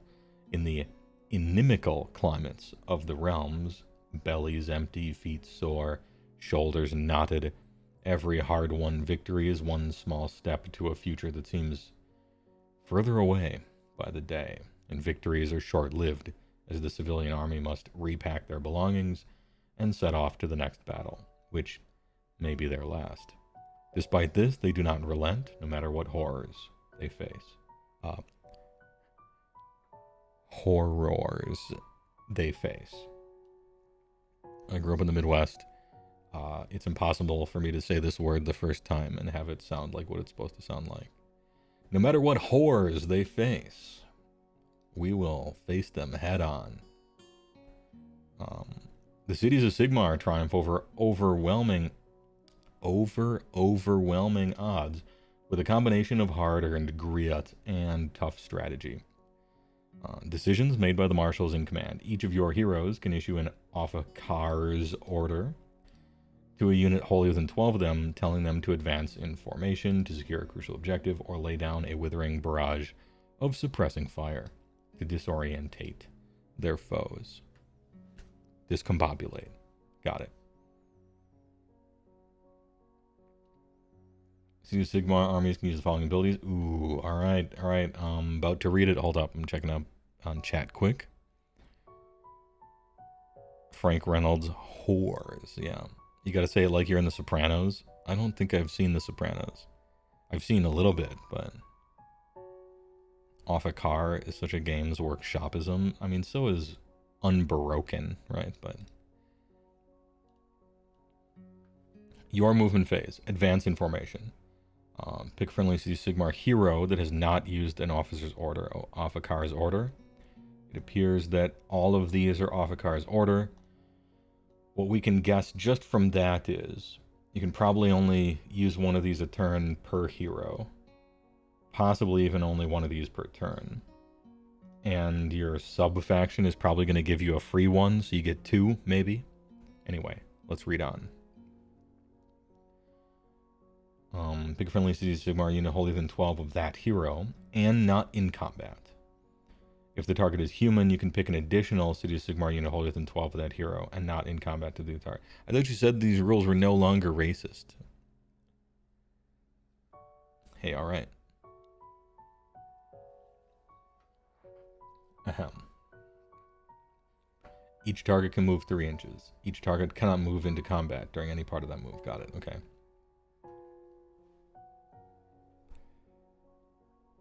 So your movement phase doesn't say once per. Doesn't cost anything. Yeah, they're not racist. They're just less racist. Yeah. I think that's fine. That's okay. You show why that race is cool with their options.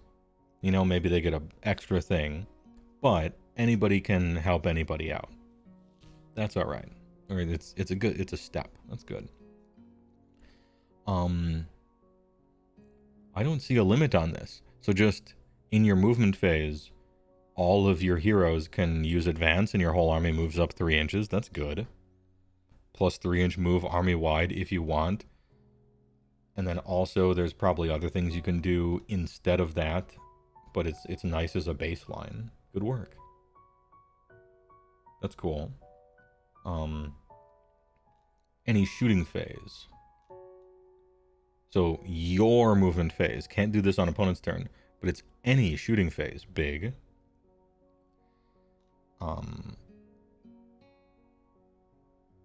Yeah, I think I agree. Somebody in chat. Each hero can only do one, but the same unit can get picked more than once, it seems. So like, if you have 2 heroes next to the unit, hero 1 can advance them 3, and then hero 2 can advance that same unit 3. Alright, we've just invented a train, okay? A train with rules. You have heroes lined up across the whole board, and one unit over here, and he gets moved 3 by that hero, and then moves 3 by this hero, and just boom, you send them off on like a grav train across the entire battlefield.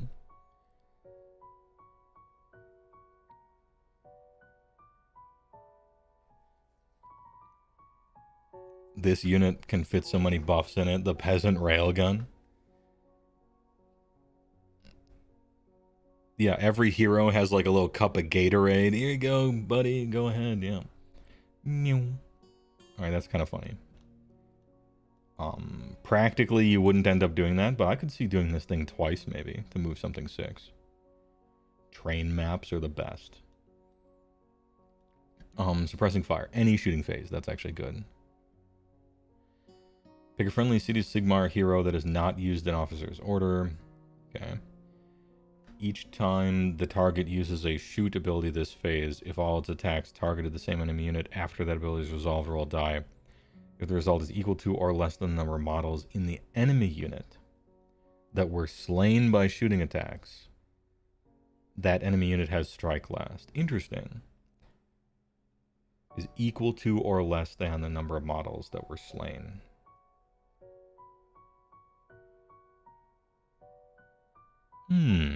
Okay. Not bad. And I guess you can try more than once, maybe.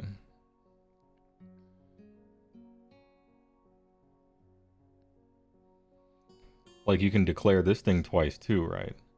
And then you get 2 bites at the apple afterwards. It depends on, in the core rules, if they say that... You could imagine that in the core rules somewhere they say only one event can trigger from one... They could do something like that, right? So we don't know. But you could double up on this thing to get at least 2 rolls on it.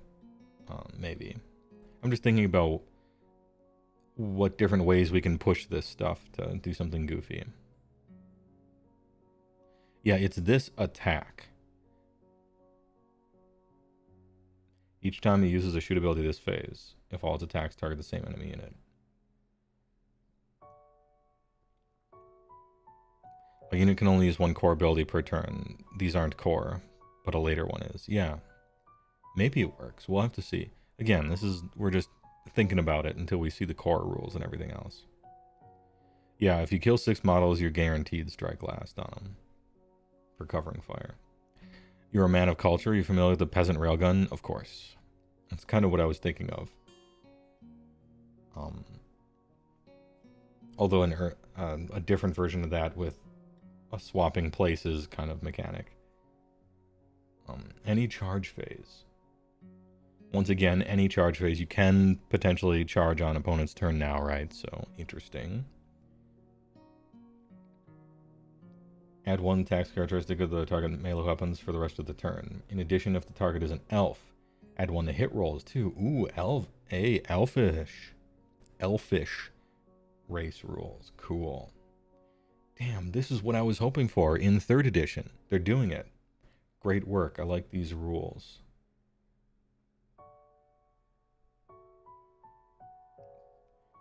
Pick friendly City Sigmar unit that has charged this turn and is wholly within 12 of the hero. Okay, so after you charge, it might be difficult to still be wholly within 12 of that hero, so you do have to think ahead.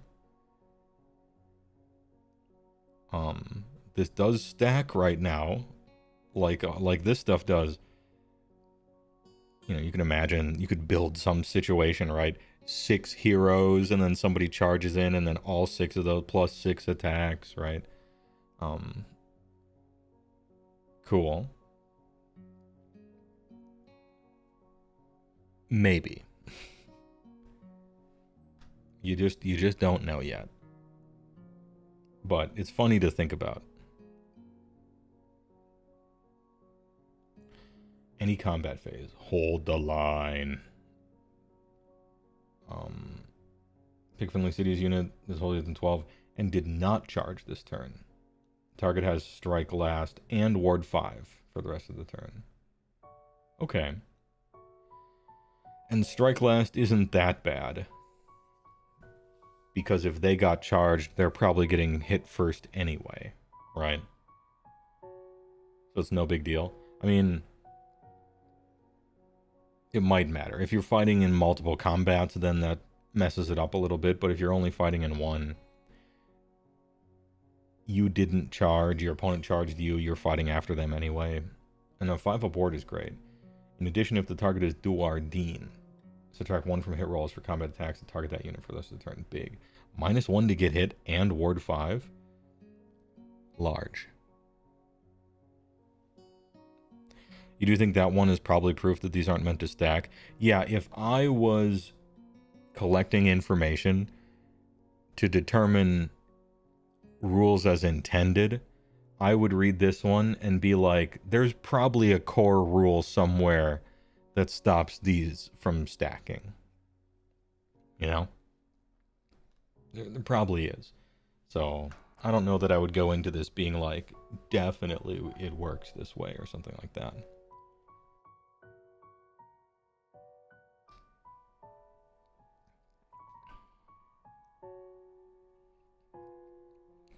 And you're putting it on your anvil, so you don't really care about fighting anyway? Generally, no. Yeah.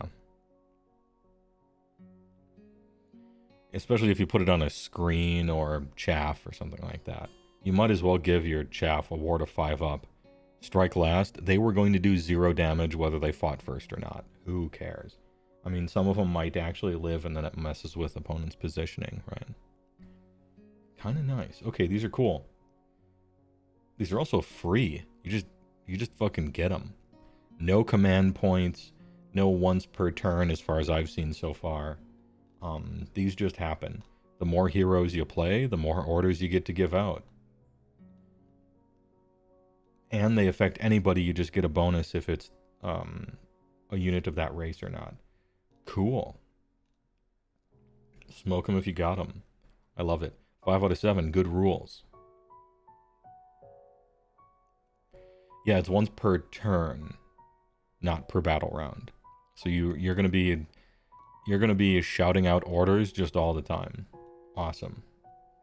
Dude, Cities of Sigmar are looking kind of nice.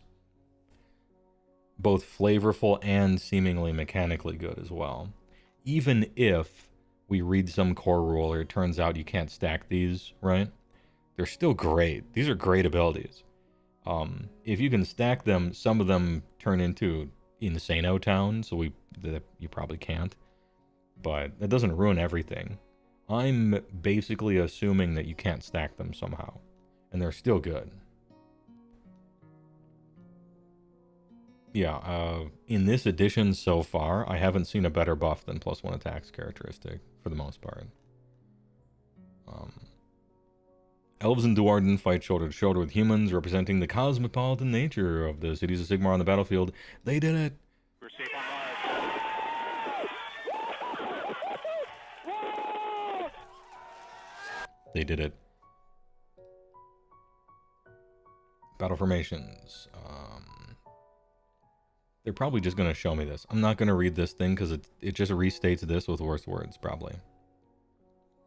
Fortress City Defenders. This is a battle formation, which is what sub-factions are right now called for a while. Yeah. How about side to side with a friend?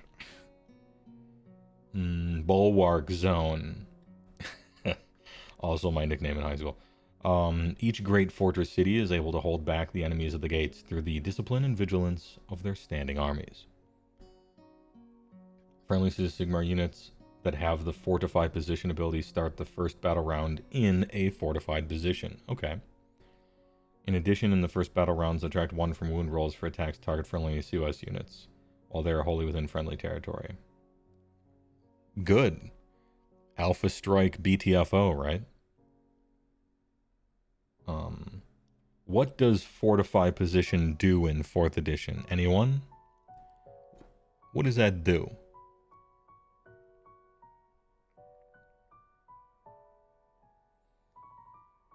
Keep reading. Oh, it's going to be on the War Scrolls. Got it. Yeah, that makes sense. All right. Now, I will say, I don't mean to... We don't know everything. I don't like to criticize, but in general, you get something for the first turn only in your territory only. Those abilities are usually not good. It happens once. Very few people end up actually fighting you on turn 1 anyway. And then it's battle round 2 and your ability goes away and now you play the real game. I don't know. We'll see. I need to see what everything does. Enemy forces often fail to find purchase in a well-prepared fortress city. Blah, blah, blah. Arcane incantations. Cast on a 7. Speed of the twin-tailed comet. Pick a friendly Sigmar wizard to cast the spell. Pick a visible friendly unit holding than 12.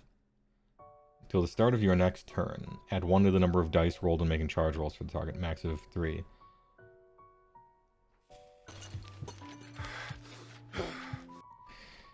"3d6 charges. 3d6 charges everywhere. When will it be my turn?" Ah, alright. Cool. That's awesome. Any unit too, not just your cav. And the spell, hey, it just cast it on anyone who gives a shit. Just cast it on them. Give your dwarves 3d6 charge. Giving dwarves 3d6 charge improves their average move by like 40%.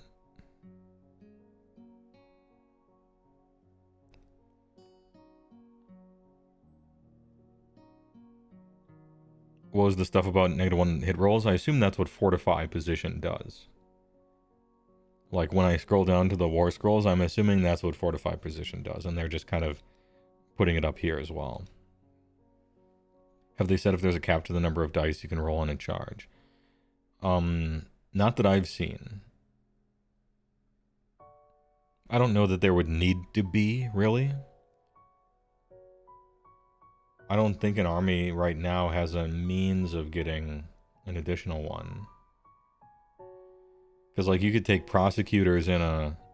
Like, you could take prosecutors, which are 3d6 base, and ally them into a Cities of Sigmar army, but they still don't have the keyword Cities of Sigmar, I don't think, and so you can't cast a spell on them.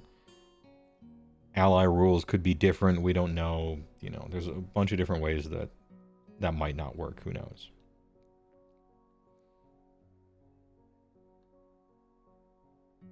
It says right there, to a max of 3. Yeah, for this ability. So I cast this spell to a max of 3. Okay, it's 3. And then I use something else that might not have that. Who knows, right? Also, I'm not sure if it works like that or not. The order of operations, does that matter in 4th? Unknown.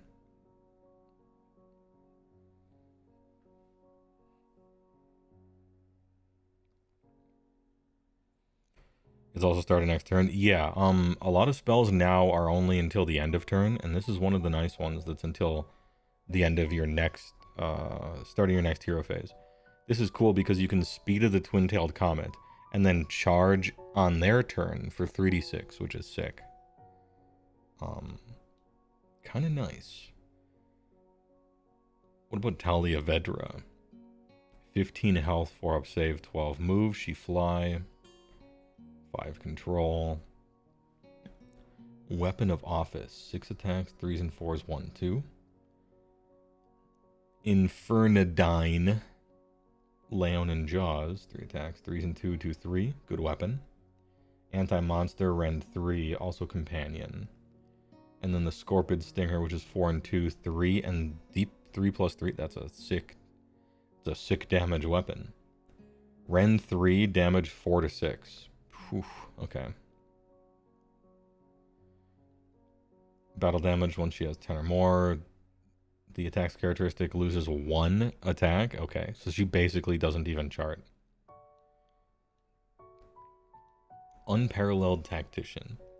When this unit uses the officer's order, you can pick an additional friendly COS unit. Okay, she gets 2 automatically. And she's human. So...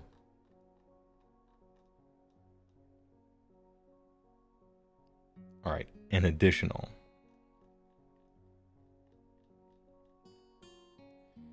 An additional. Okay. You can pick 3 with her if they're all humans and you're doing the move thing. Notice today that all monsters... Yeah, it seems like all monsters... I thought it was at half, you know, for the first few.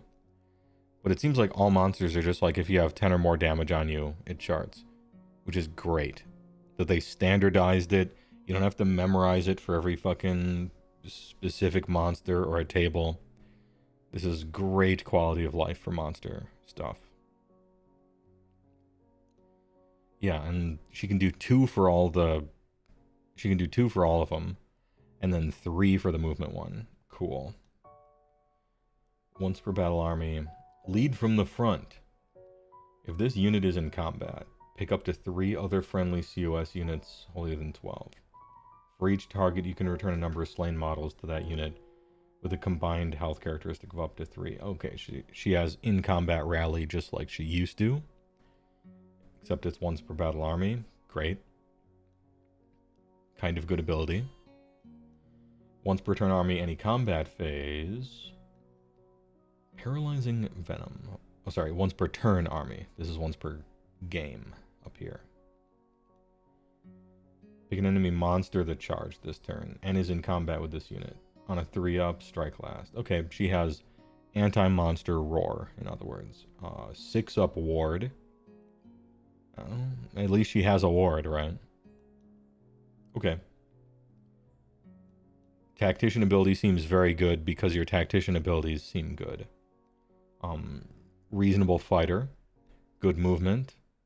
4-up save is a little less than I would want, but it's fine. 15 health, 6-up save.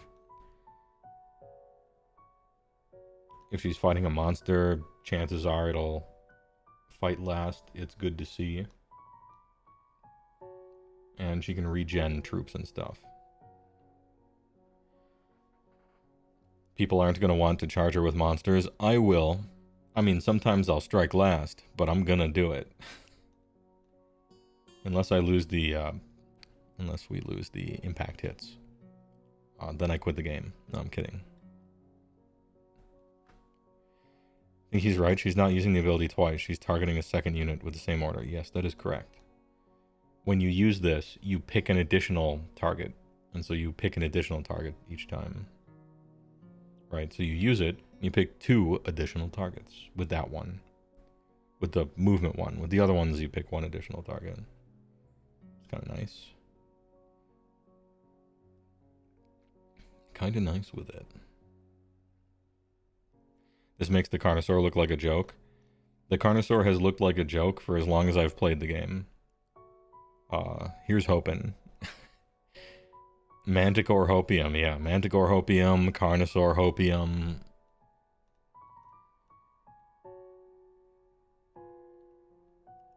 Fusil Major. Oh, it's the Ogre guy. Okay, technically we got Ogres today. Let's go.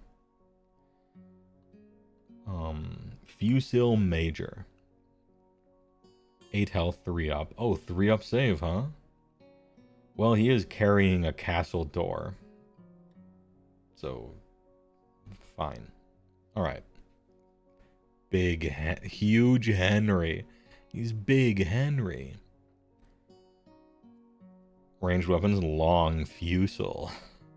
24. True, actually. 3 attacks, 3s and 3s, 1-2. Actually, kind of nice weapon. Crit, auto wound, anti-hero.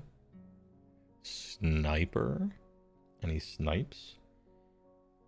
3 shots at 24. 3-3-2-2 against heroes, and it auto wounds. Cool. And then the Ogre, it's what we thought. It's what I predicted. I thought that the standard, like, Ogre attack profile would be 4s and 2s because they're monstrous infantry. And it seems to me that at least that's what this Ogre is, which means that all Ogres probably are default 4s and 2s, unless there's something special about them. 4 attacks, 4s and 2s, 2-2. Ooh, 2 rend base. We're a 2-2, huh? Alright, yeah, Croxigors are on 4s and 2s as well. I would put this at soft confirmation that Ogres are on 4 attacks, 4s and 2s, 2-2, just like baseline. This guy kind of slaps people around in melee, and he kind of shoots heroes in the face. Depending on what this guy costs, I like him. I like this guy. Mark targets.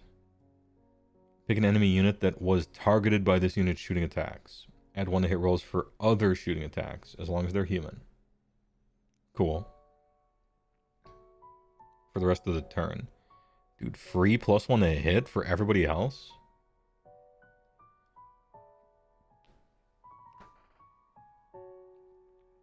Bro, these rules are good. Yeah, literally using tracer rounds. I mean, you're just playing with one of these, right? We found an auto include. And luckily it's fucking cool. Yeah, Notably only humans, but other shooting tends to suck. Yeah, other shooting does tend to suck. Yeah, it is target not successfully dealt damage or something like that, which would be a lot harder. Your movement phase, fortified position. This unit establishes a fortified position and remains in a fortified position until either uses a move ability or is removed from the battlefield. While this unit is in a fortified position, subtract 1 from the rend characteristic of weapons used for it. Oh, it's not -1 to hit. It's -1 incoming rend. That makes a lot of sense, right? -1 to hit is like you're agile. -1 rend is you're stuck in. Okay, makes sense.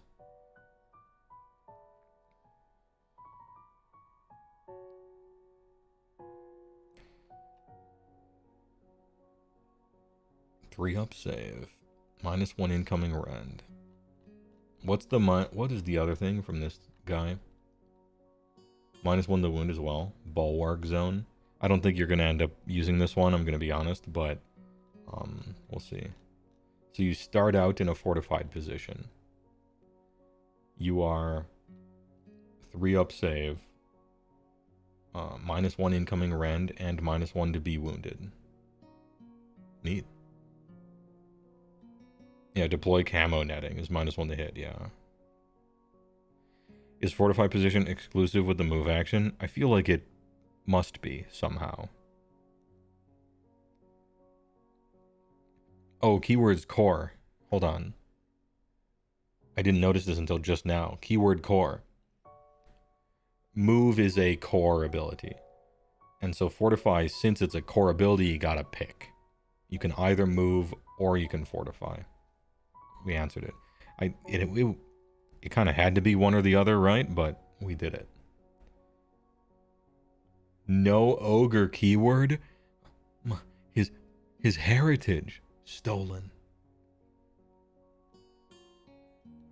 Anyway, this shit's cool. This is a great buff. It's like reasonably good at fighting and shit. Looks funny and cool. Like dumb but fun. Whimsy fairy tale kind of stupid fun. I can't see playing an army without one. But, you know, there's bound to be auto-includes. And this seems like a painless sort of auto-include. It can't be that expensive. Ogre Erasure. An ogre without a gut plate, yeah, true, is simply not a true ogre.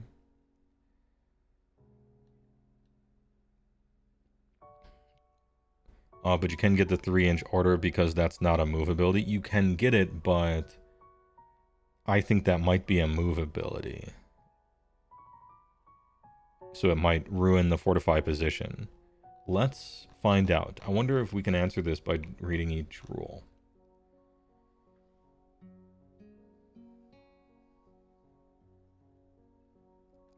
Each target can move 3 inches. And it seems like... yeah, it does say move, and it's an ability. And then down here, until it either uses a move ability or is removed. So it seems like you can get moved, but... yeah.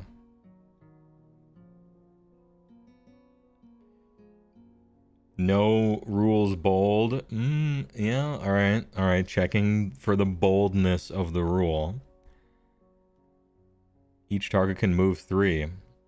It's not rules bold moves 3.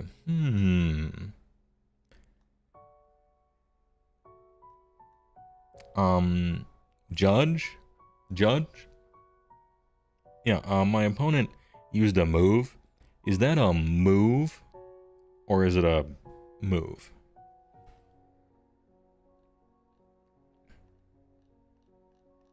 Anyway. I wonder which way they'll flop on that one. In my head, I think you should. In my head, I think you should keep your fortified position if you move 3 with that thing. Because it's only 3, you're eschewing your normal movement, but you still kind of advance. I think it should work. I think the combo should work. But this is just vibes based, right? You shuffling up, you know, you got your shield wall, you're moving it up. We'll see. It seems to maybe work? Question mark?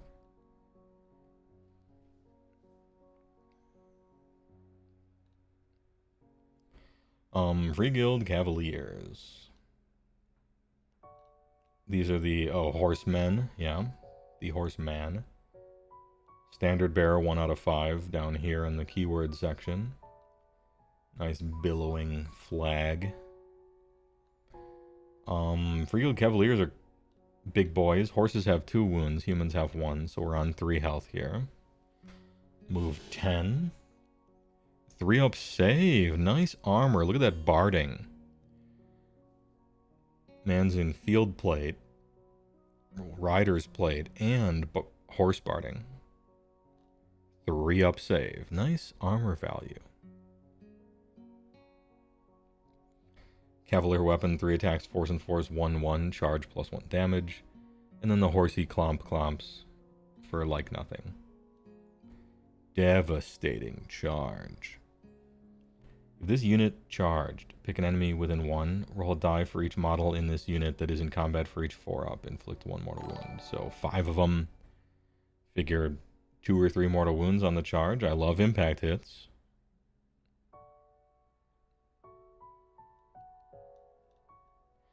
They do have errand and 2 dam on the charge. Bunch of 4s and 4s. Which makes sense because they just told us that humans are 4s and 4s. That's what humans are. And so it'd be a little weird if we got to Free Guild Cavaliers and they're like, nah, 3s and 3s, just kidding. It's the same as 3rd edition, right? Yeah, it does say any charge phase, so when you use it on your opponent's turn, you can impact hit them on a counter charge. We love to see the any word. Once again, only control 1. The battle line and stuff we've seen has been higher control scores, and the fast cavalry elite guys tended to be control 1 as somewhat of a nod towards balance, which I think might actually work out. Anyway, looks great. Good work. Good armor, kind of beefy, decent move. Bonus dam plus impact hits. Looks sick. Nice. It's a big charge. Yeah, Thedra can res 1 technically because it's 3 wounds, yeah. Free Guild Steel Helms.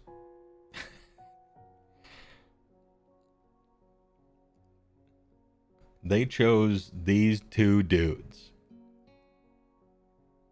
They chose the Mortal Realms baldest man with an anvil staff.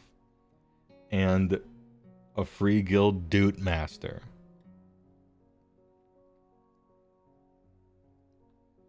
The absolute geniuses. Please do not shame. I will not.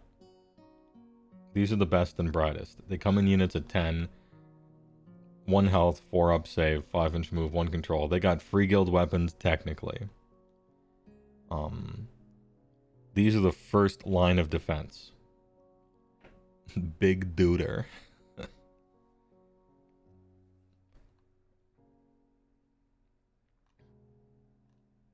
Consecrate the land.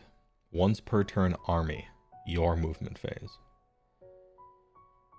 If this unit is contesting an objective you control that is not contested by any enemy models, roll a die. Okay, your movement phase.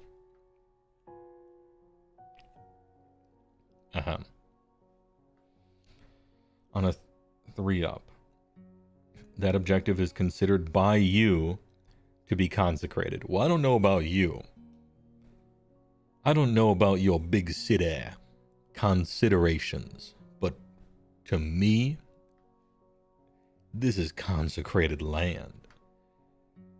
While each model in a friendly Cities of Sigmar human unit is contesting a consecrated objective, the unit has a ward of 5 up. Oh, word? Big upgrade. If your opponent gains control of it, it is no longer. Okay. Well, shit.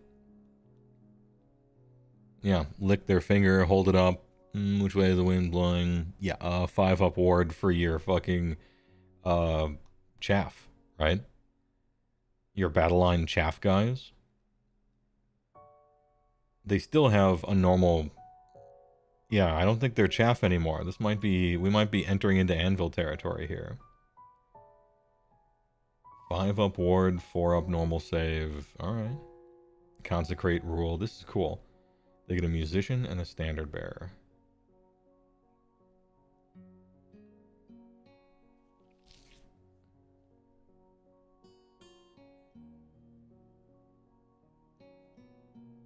I just reread this. At the behest of chat. While each model in a friendly city of Sigmar human unit, not this unit, just a friendly city of Sigmar. So this unit does, this one does have to be contesting that objective, like technically, but then anybody else on that 5 up ward, big.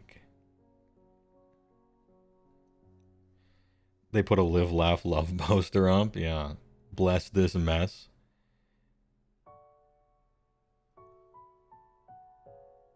And apparently it lasts until it's taken from you. So you start there, consecrate it, fuck off, and until your opponent takes it, your other dudes on that have the ward, I think. Cool. These guys are kind of nice. With unwavering faith in Sigmar, they consecrate the land as they fight, purging corruption, with the aid of their battle priest and singing Sigmarite hymns. Cool. That is sick. So this unit is 10. It's 10 guys, 4 up save, and then they deposit 5 up nugs all over your objectives. Cool. Yeah. This land is our land. They're just singing it, right?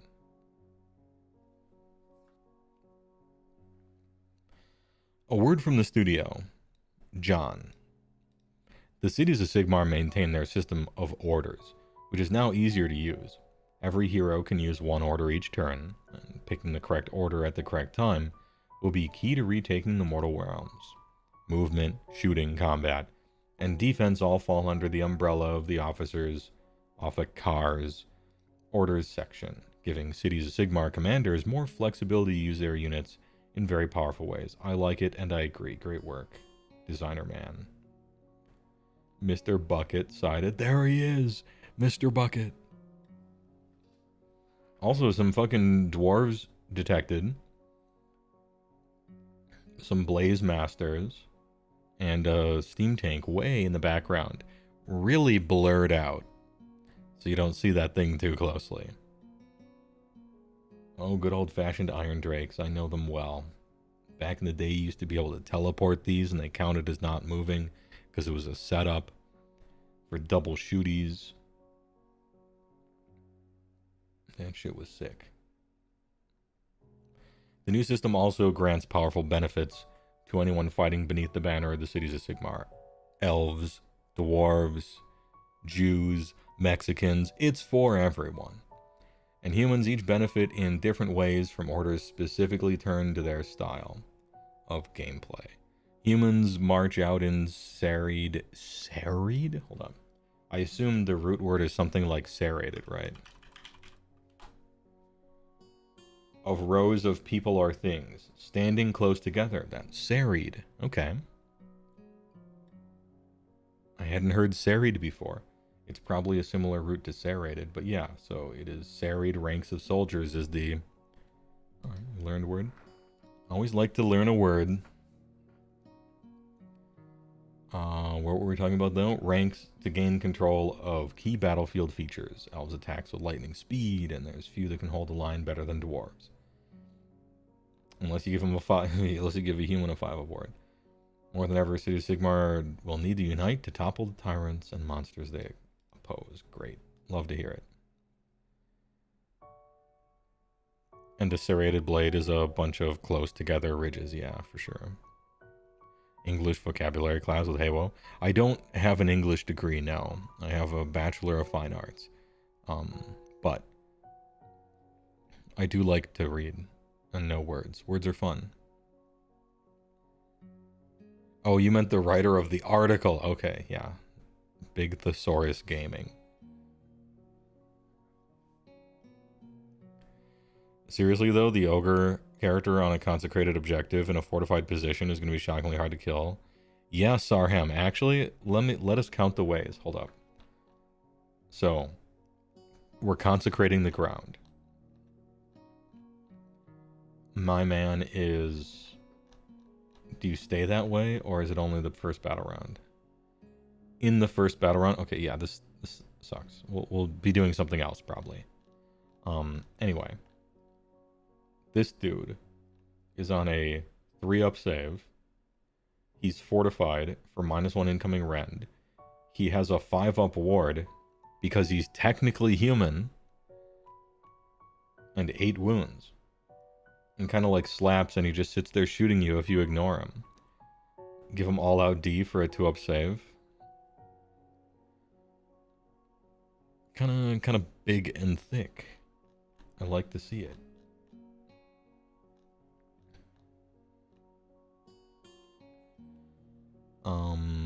Anyway, yeah, great work. City of Sigmar looking good. 5 out of 7. Nice. Just a bunch of good news here. And finally, some more lore. Some more melting pot kind of lore in the rules writing, anyway. Spearhead Spotlight. Oh, shit, I don't care. But I will look at this badass dude. Look at this wonderful, wonderful model. I love this thing. This guy's horse is so regal. I'm going to read this just because I want to see what the Free Guild Marshal kind of does. 7 health, 3-up save. Pick a friendly Steel Helms unit holier than 12. So the Steel Helm guys. On a 2-up, which usually always works. If the target unit is not in combat, you can return... Ooh, we're regenerating. Cool. Or add 3 to the control score. Nice. Okay, good. He's got a Dragoon pistol, 10-inch range. Shoots in combat. Master Forge longsword. 3s and 4s, 1, 2, and then horsey stuff. Cool, okay. And then this is Cast a Light Company. Once per battle, start of the battle round. Pick a battle tactic card in your hand and place it face down. The information on it is still hidden from your opponent, but make clear which card is separate. When you use the command on the card, it is not discarded but returns to your hand. Your opponent can check the information on it before it returns to your hand. The card goes back to being a normal battle tactic card. Oh, double Uzis? What was the verdict on the Ghost Lads? We're getting to it. Haven't done that yet. I was going to do it Friday, but we ran out of time and internet usage. So we're doing it now. You'll be able to see it live, as will I.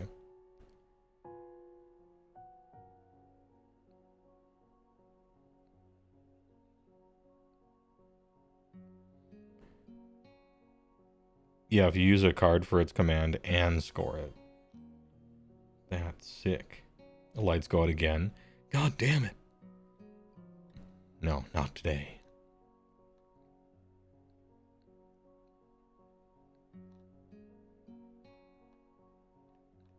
Anyway, City of Sigmar, great. 5 out of 7, strong showing. What have we seen so far? Stormcast Eternals, Cities of Sigmar, Gloomspite Gitz. At the bottom of the article it says Crowdon is tomorrow, yeah. Alright, well, cities look fucking sick. Great work. We looked at Stormcast. We looked at half of Skaven.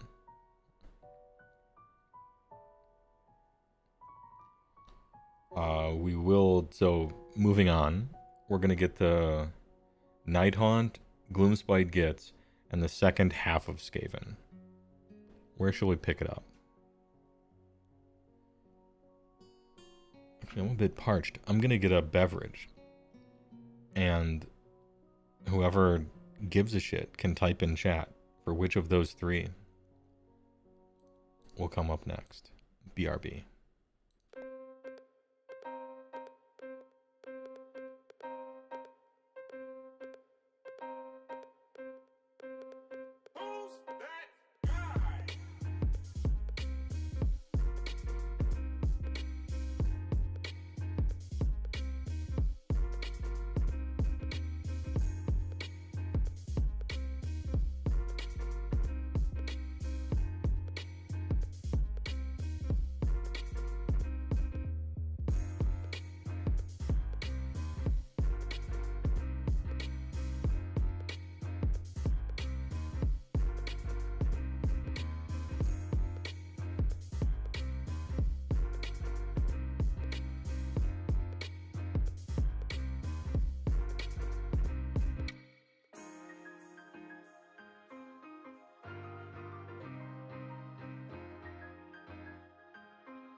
at the tail of the tail. Some of them may be involved with exotic stuff, like dark matter.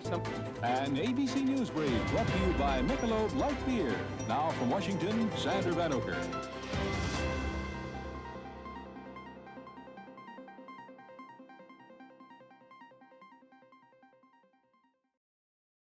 All right, and we are back. Gitz is the winner. Warhammer Age of Sigmar Faction Focus. Gloomspite Gitz. Under the light of the bad moon. In comparison with the gleaming warriors and vile monsters we have already seen, you might be forgiven for scoffing at the notion of the Gloomspite Gitz. A ragtag coalition of cowardly grots, barely sentient fungus, and lumbering troggoths. Ahem. But that would be unwise, for this unruly gaggle of dwellers in the dank are a force to be reckoned with, and they have been in 3rd edition. While the squigs and troggoths cause untold havoc from the front, the cunning, vindictive grots weave cruel plans to ensure the downfall of their foes. This is a sad one. Prepare for tragedy. Why are we still here? Should I get the music ready? Oh no. Now I'm trepidatious.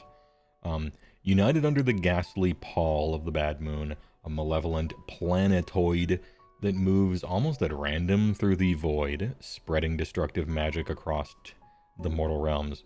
The Gloomspite Gitz battle in great hollering hordes. They are supported by the denizens of the underworld, troglodyte monsters that crawl, bound and lumber out of the depths. Each grot possesses a well of cruelty that belies their diminutive stature. It fills a void where, on our compassion, manners, or hygiene are missing. It's a Yu-Gi-Oh tournament. Well, that's not fair. It's a Smash tournament. In massed groups, their cowardice is outweighed by their viciousness and the easily shaken belief that they won't be the ones to personally take that arrow or sword to the face. When the Bad Moon's erratic orbit passes close to a realm, it bathes the land in sickly light, inducing a mania in those who dwell in dark caverns and damp grottos. This fervor is known as the Gloomspite, a delirium which brings the grots closer together in a shrieking mass, a huge mob of mushroom-addled destruction. They are joined by other horrors from the depths, giant skittering arachnoids for now, that tear holes through reality, lumbering rock-skinned troggoths, and the ceaselessly bouncing and gnashing balls of teeth known as squigs. They spill onto the surface in an effort to usher in the ever-dank. See, I told you guys. In my one video, I had to point it out specifically. I'm like, no, it's really called the ever-dank. I'm not just joking around here. A gloomy and moist utopia in which grot kind has supremacy. Look at these fun boys, just bouncing around. Great models. I should call her. The Gloomspite Gitz may have schemes in abundance, but when they wage war, they are driven by little other than a primitive urge to ruck. Their animosity knows no bounds, and as long as they're giving the biguns their comeuppance, a grot will stay there scheming for a moment at least. The origins of the Bad Moon are unknown, but its hordes of madcap devotees are sure to follow in the Bad Moon's orbit. Please don't have random Bad Moon movement. Please. If you change nothing else, please no random Bad Moon fucking quadrants. No one likes that. As the celestial body crisscrosses across the realms under the light of the Bad Moon, become more powerful in their own special way. Oh, please. Passive. Under the light of the Bad Moon. During the battle, an area of the battlefield will be the Bad Moon's location. The Bad Moon's location will be either a quarter of the battlefield, or the century of the battlefield. While the Bad Moon's location is a quarter of the battlefield, all Gloomspite Gitz wholly within that quarter are under the light of the bad moon. Sag. While the bad moon's location is the center, everybody gets it, and while it's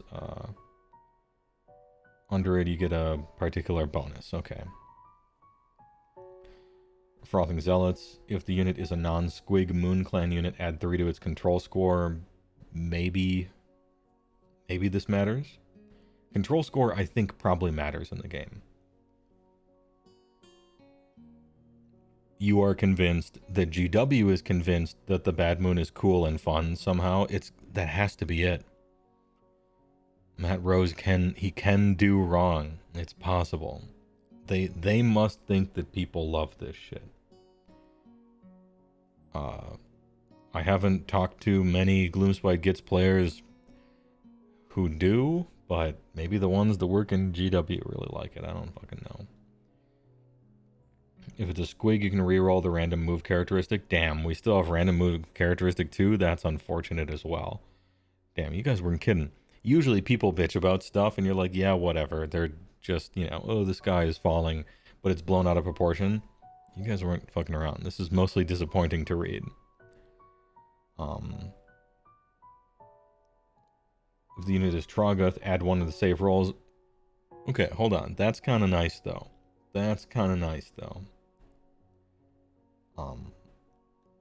And then Spiderfang, you do mortal damage on 5 up instead of 6 up. No, that's good too. Alright, so Spiderfang Venom, good.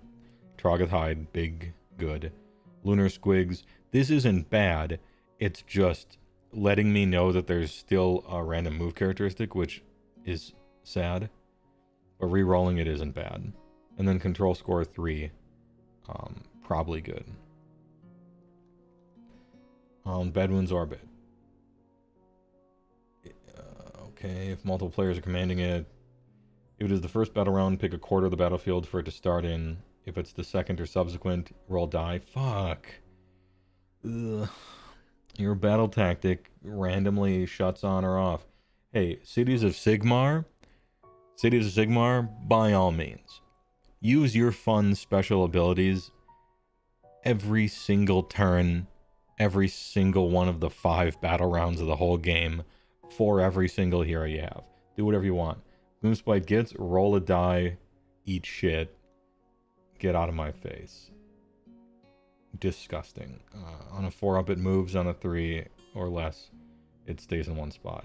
Bum bum bum bum, wow. The first time it moves to the center, and the second time it moves to the next quarter, and the third time it moves, it's gone, and your battle trait does nothing for the rest of the game. Awesome, how fun. Shit. Okay, well that's the first legit bad news I've heard so far for almost any army.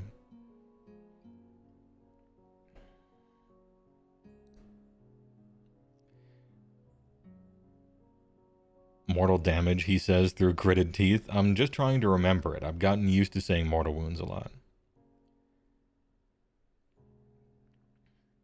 Anyway, battle formations. Few beasts are as destructive as squeags.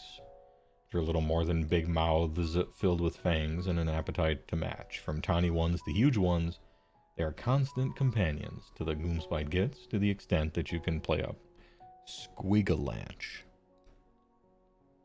Bouncing Fury. Each time friendly Squig unit charges, add 1 to the attacks characteristic of its fang-filled gobs. Massive fang-filled gobs. Or huge fang-filled gobs. Also, there's an extra space in between this one in a way that there isn't over here. Kerning? For the rest of the turn. Yo, this is good though. When you charge, you get +1 attacks. Good. Yeah. That's a good ability. I'll take it. Not bad. I bet there are still ways to stay in the light of that moon. I mean, what's his name? He used to do it. Scragrot the Pimp King. He used to do it.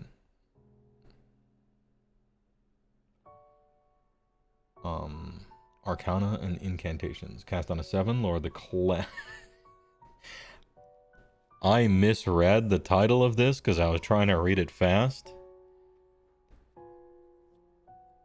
Good thing I waited. Lore of the Clammy Dank.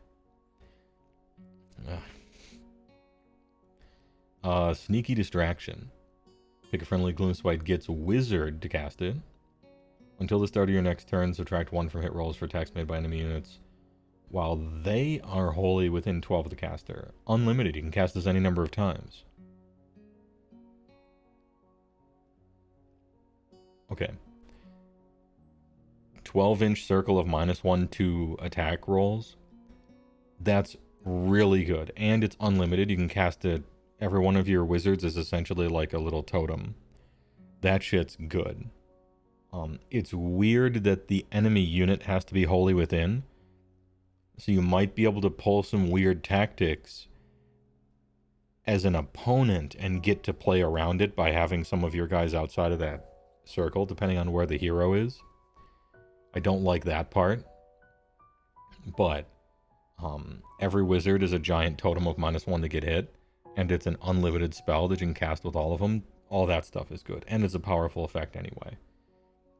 So if sometimes randomly your wizard is here and then the unit is here and opponent can charge and then like there's one guy outside of it, so you know, I guess your opponent gets to be a tactical genius sometimes. Okay. It does have a downside. But it's a strong effect, and being unlimited is sick too.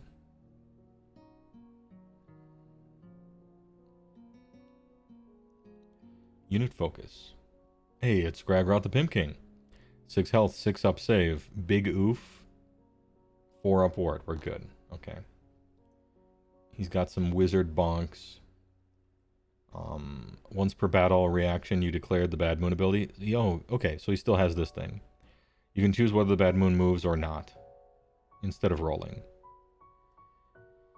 I really wish this was a battle trait or your general's trait and not printed on this particular guy's war scroll. I really wish this was like an artifact you could take or a command trait you could take and not you have to play with Skagrot kinda, or you feel like you have to play with Skagrot kinda. I mean, he could just be cool. He's a double wizard. He's a wizard too. I'm sure this stuff I'm about to read is good. You know. Maybe it is. Maybe it still is. It could be.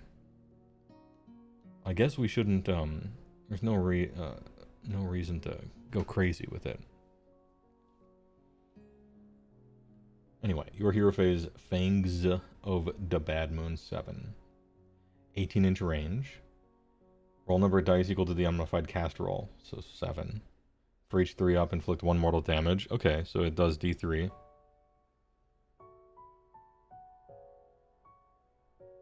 Maybe 3 mortal wounds or something. Good range though, 18, I guess. Insofar as what it is. Reaction. You declared the redeploy command. Okay. Babbling Wand. If you rolled a 1 to 3 when determining the distance a unit can move, you can use 4 instead. Ooh. Okay.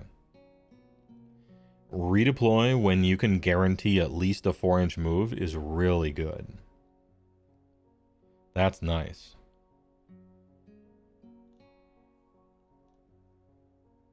Yeah. If you essentially cut out the randomness from redeploy, it becomes quite nice. Hell yeah. The spell's like whatever. Once per battle, thing's good. He can cast 2, right? Okay. I wonder what it'll cost.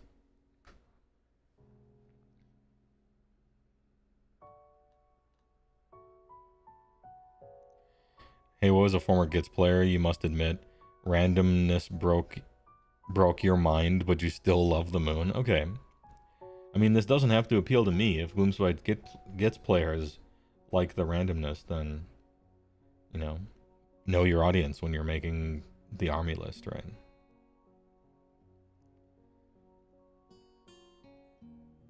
Bad Moon endless spells are free now, assuming the rules. True. Maybe it's A-okay.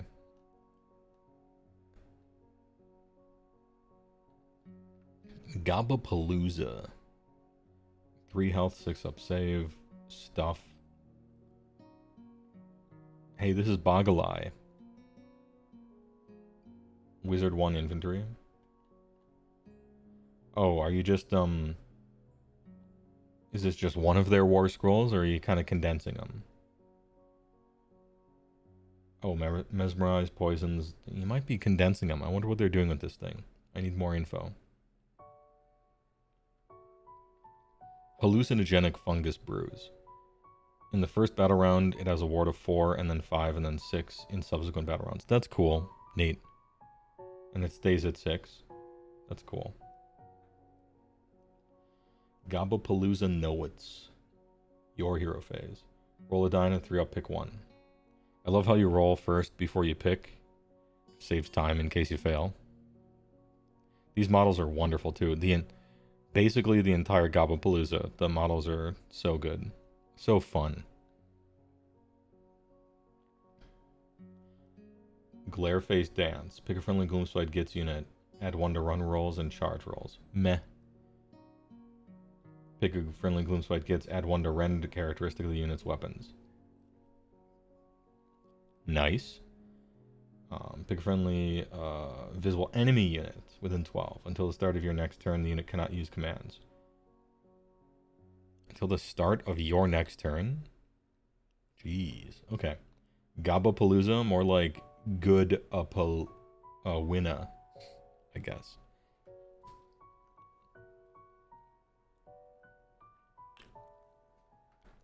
Ahem. There's a lot less +1 to run and charge in the game now with the musician charge.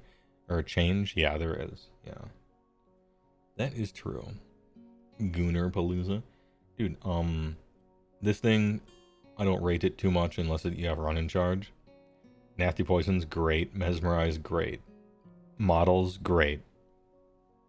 You're in. Not unique? No. I don't think they were before either. But maybe I'm misremembering. I don't think they used to be. Squighoid. Okay, it's still... Look, it's random, but it's at least a d6 plus 3, right? At least you got a floor. You cannot be slower than a dwarf. 4 minimum. So 4 to 6, that's a little better. If it has to be random, at least give me a bonus on here so that, you can't bottom out. Fair enough.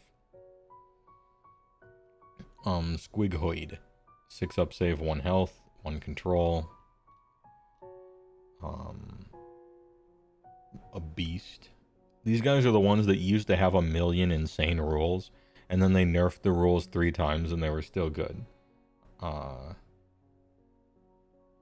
Yeah, they lost a wound. 3 attacks, 4s and 3s, 1/1. Decent for a thing that probably doesn't cost anything. 1 in 6 models have a Prada. Squig's gone wild. It's fun. Each time a model in this unit is slain by a combat attack. And that model was in combat with the attacking unit roll. Yeah, they gotta no more pulling stuff out of whatever and blowing themselves up with something or whatever, yeah. On a 5 up, inflict 1 mortal damage from the attack. Okay, so 5 up even. Okay. So this is now exploding chaff, essentially. With 6 attacks on the charge if you're in Squigglelance. Otherwise 5.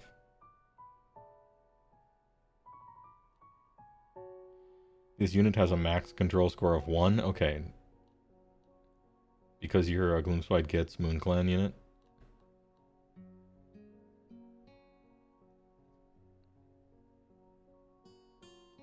Hello, sorry for bothering you.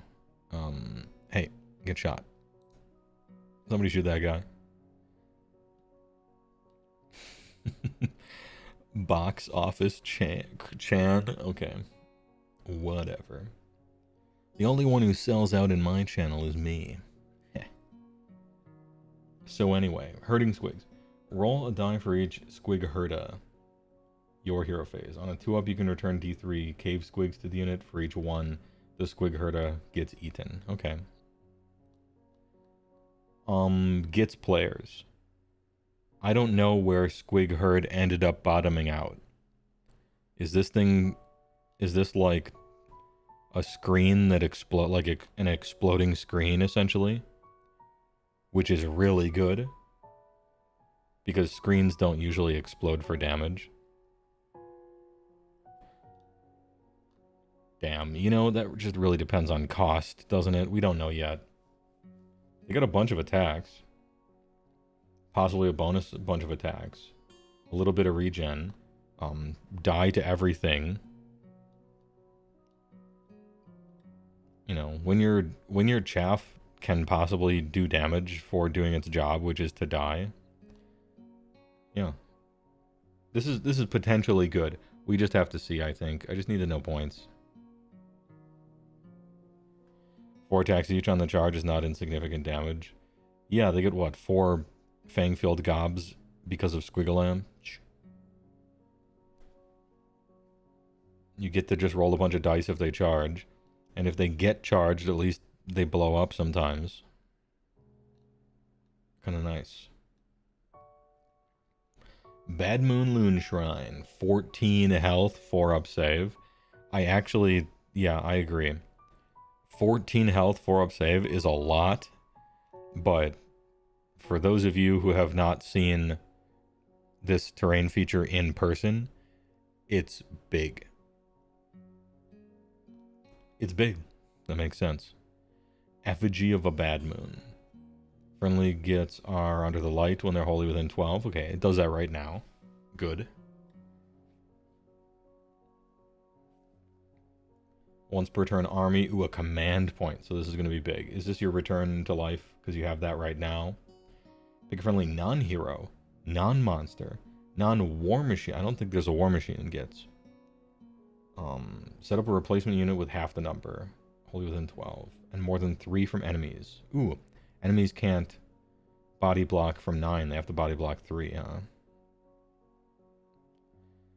How big? Probably like... I can't even fit it on the... It's big. It's surprisingly huge for how tiny everything else is in the army. Did it used to... What was the distance on it before? Was it 12 before? This is much better than the current recursion rules because it's guaranteed. Oh, it used to be random, and now it's guaranteed because it's a command point. Okay, well then we'll take the W.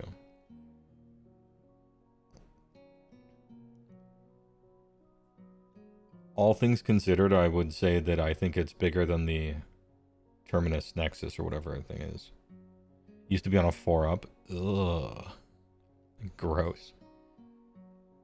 I think it's bigger than the OBR Big Dong.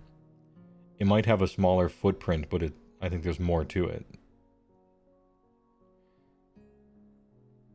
Honestly, Gitz might literally be a top tier army in 4th for all we know, but my issue with the Spotlight is that everything they showed has less or worse stuff than it does right now. It just feels bad, and you're hoping that the full index is fun. Yeah, I mean...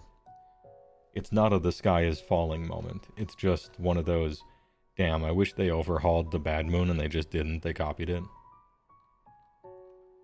There is a little bit of quality of life thrown here and there throughout. D6 plus 3. This thing's not random anymore. I don't think this guy's falling quite yet. But it is sad to see the Bad Moon did not change. My hopium that Everwinter does anything at all and isn't just copied from the last book is dwindling. Gitz got the biggest buff ever, no more bravery. Actually true. And Trogs are seeming good. In that, we looked at the War Scroll before, and they're highly decent, and they get a +1 to save underneath the Light of the Bad Moon, right? A word from the studio. Jimbo. Oh, damn. Jimbo Rules Rider. Gloomspite Gitz are a vast horde army that can call upon a variety of different styles of unit to deal with any threat your opponent presents. If you need a lot of bodies, call forth the pointy mobs of Moonclan Grots. If you need some tanky hard hitters, Tragas will lumber into position. Bouncing rapidly forward with Fangs, Bards, Squigs are your aggressive cavalry option. Just don't expect them to stick around too long. And if you want to capitalize on the natural cunning of Grots, you can get sneaky with some interesting movement shenanigans with the Arachne Rocks and Spider Ridas. There's really something here for everyone. You can mix and match or go all in on one specific archetype.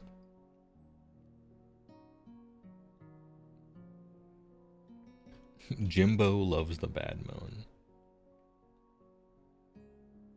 Bad Moon Mad Mob. This is Spearhead. Pick a territory to be under the light of the Bad Moon. If both players use it, must roll off. When a friendly unit is wholly within the territory that is under light of the Bad Moon, appropriate. Frothing Lunar Moonhide. Cool. Hey, once again, Spearhead gets better rules. I appreciate that. I would rather it be like a choose a board half, like an edge of the board. Either opponents or your own. And maybe it flops back and forth between them or something, but not gone completely, right? Rockgut Tragas, 5 health, 4 up save. 5 up ward still. Oh, they throw boldas now. 10-inch range, 1 attack, 5 and 2, which is kind of like 4 and 4, right?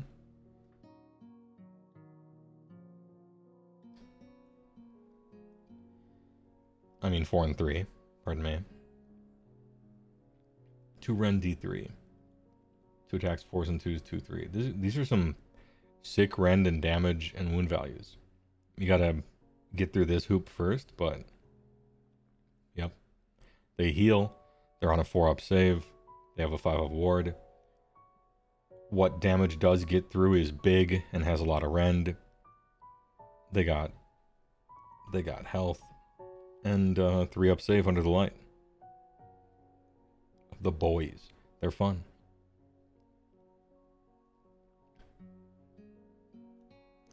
Yeah, start of any turn. They're 5 health, 3-up save, 5-up ward, heal D3 every turn, as long as they're under the light. Yeah, so that would be my turn and your turn. Twice a battle round. We love any.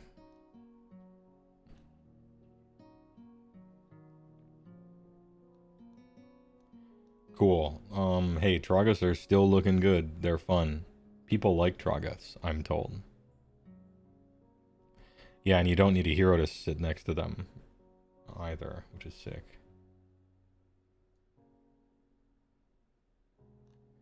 You don't like Tragas? Alright. Everyone in the world except one person doesn't like Tragas. Or does, I mean. Okay, so everything seems good, but the entire battle tactics page was a big disappointment, or battle traits. This was a huge disappointment to read. I was sad. I became sad. That sucks. Everything else is either good or we don't know yet. And that's Gitz. Next. Skaven or Nighthaunt. Throw a boulder at him. It hits on a 5. That thing's gonna miss. But when it hits, it's good. Ghost, Spooky, Nighthaunt. Alright. Double Nighthaunt vote. Triple maximum Ghost. Alright. Skaven, we were cursed last time. As soon as we started, I dropped. So we gotta, you know.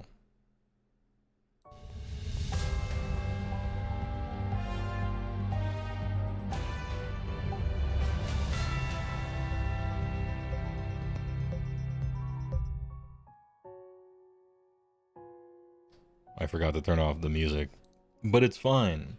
Next up, Nighthaunt. Warhammer Age of Sigmar faction focus, Nighthaunt. Now this is another faction like Cities of Sigmar that I was, I'm very interested to see on this one. Because in my summation, according to me, opinions my own, they've tried a lot of stuff with Nighthaunt, and to me it has never felt right. They're like Slaanesh, an army that changes a lot from edition to edition, but it never feels like they quite get it right from a gameplay and mechanical perspective. So I'm interested to see what they're going to do with this one. Mr. Woe, can you please comment on your feelings about the squigs not able to take an objective ever? You desire to hear you laugh at it. What do you mean? I mean, their control score is 1, right? So they could take an objective. If you like charge in, you kill all the opponents, and then you're standing on the objective, your control score is 1 and it can't get higher. But you got that, right? You got that one. I don't know. Is there something I'm not knowing about that? Am I missing a rules question or something? Did I miss like a paragraph that says they can't, or?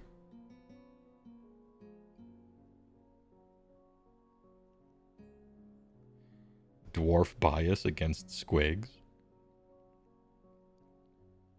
One guy. All right. Is there that they can't take from anyone you wanted comments on? So in my opinion, or in my experience, the way you take objectives from your opponent is murdering everyone on that objective, and then it's yours.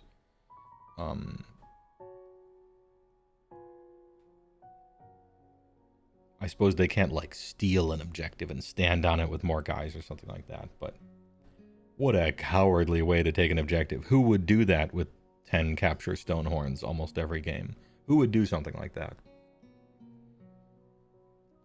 Can't hold an objective if you're dead. Anyway, the Spectral Host.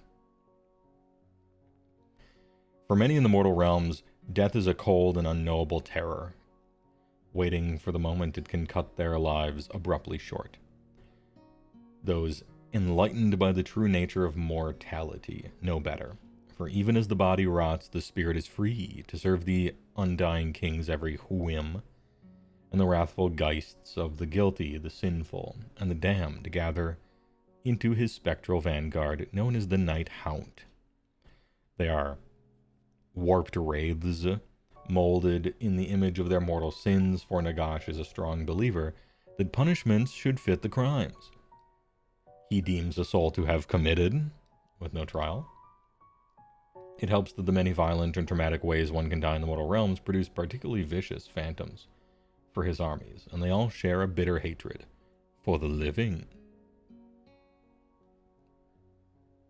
Even now, as the deadly necro-quake that saw the Nighthaunt ravage the realms recedes into memory with the coming of the Vermin Doom, the howling specters at Death's command still rise from Shyash to drag mortals to their untimely fates. Those who fight back to discover their corporeal weapons find no purchase against these ghostly forms, and even those lucky enough to fend off an attack learn the unforgiving truth. Death comes for us all. Geheists have haunted burial sites and sepulchres since before the Age of Chaos, but it wasn't until Nagash's dark ambition unleashed the Shyish Nadir that their great processions began to sweep across the realms on winds of deathly amethyst magic. In concentrating the magical energy of the realm of death into its century, the great necromancer caused unchecked death magic to sweep across the other realms, and entire hosts of shades rose up to spread their master's dominion over the mortal world. Though the Nighthaunt attacked in discordant waves more akin to a force of nature than an invading army, the rise of two great leaders formed them into a unified fighting force with organization, structure, and purpose.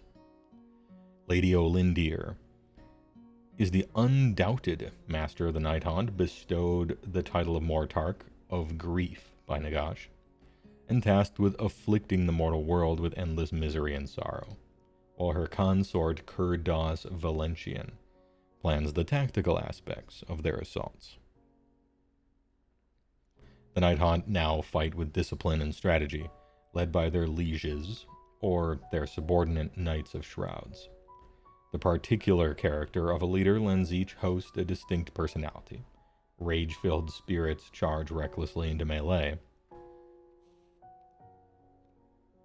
while more patient commanders might prefer devious traps or complex gambits.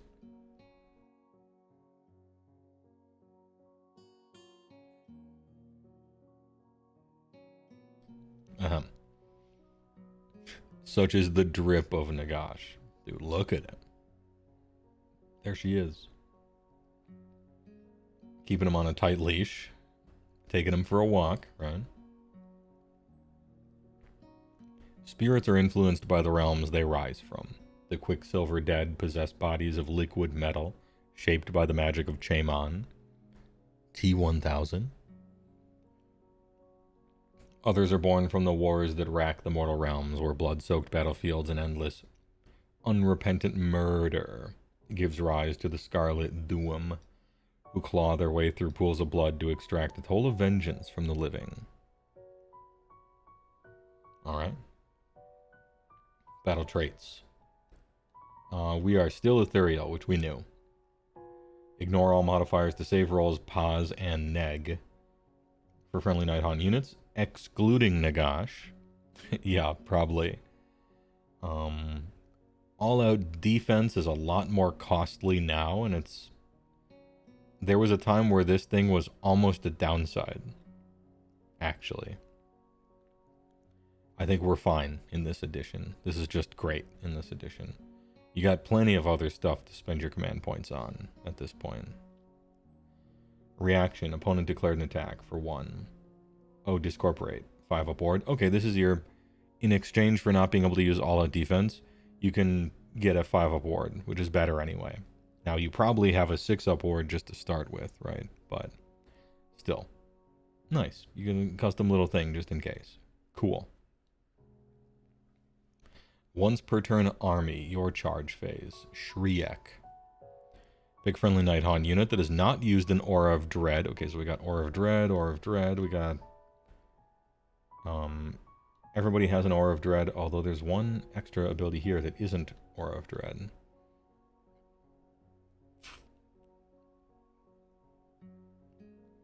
So, pick a friendly Nighthaunt unit that has not used an Aura of Dread, and that charged this turn to use his ability. Then pick an enemy unit within 1. Number of models in the friendly Nighthaunt unit must be greater than the models... Okay, so you have to outnumber them, and you have to have charged. And it is specifically your charge phase up here. So no doing it on the opponent turn. -1 from hit rolls for the target attacks. For the rest of the... But only the turn, okay. So you charge them, you do all your attacks, and then they are at -1 to hit you. Unless they're dead. Your turn only. No rolling, it just works. Alright.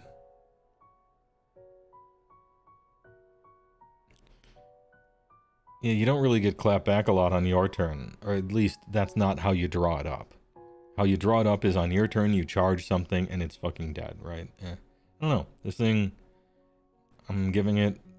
meh out of 10.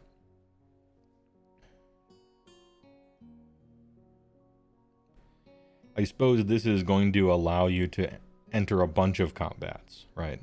So you charge this unit, you charge this one and this one on your turn, and then you kill the one over here, and then these two are at -1, so maybe this is like supporting a multi-charge strategy. Like you can do 2 combats now and you're more safe, I suppose. Wave of Terror. Once per turn army, your charge phase. Friendly Nighthaunt units that are in combat can use charge abilities in this phase. However, if a unit that is in combat uses a charge ability and the charge roll is 3 or less, it does not count as having charged. Ooh. You can charge in combat already. Nice. Oh Lord, I have seen what you have done for Nighthaunt, and I want that for Beast Claw as well. Imagine just rolling impact hits every turn. Oh, I'm in combat? Impact. In combat? Impact. Ooh.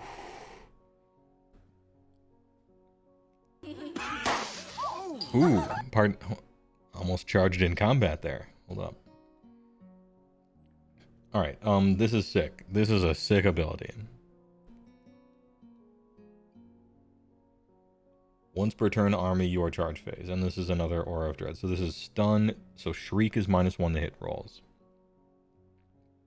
Stun is -1 from save rolls. We're safe on Mars. Big. Okay. +1 rend, essentially. What are the pick a friendly Nighthaunt War Machine? That's got to be the Black Coach, right? Or cavalry unit. Alright, that's... this one is anything here.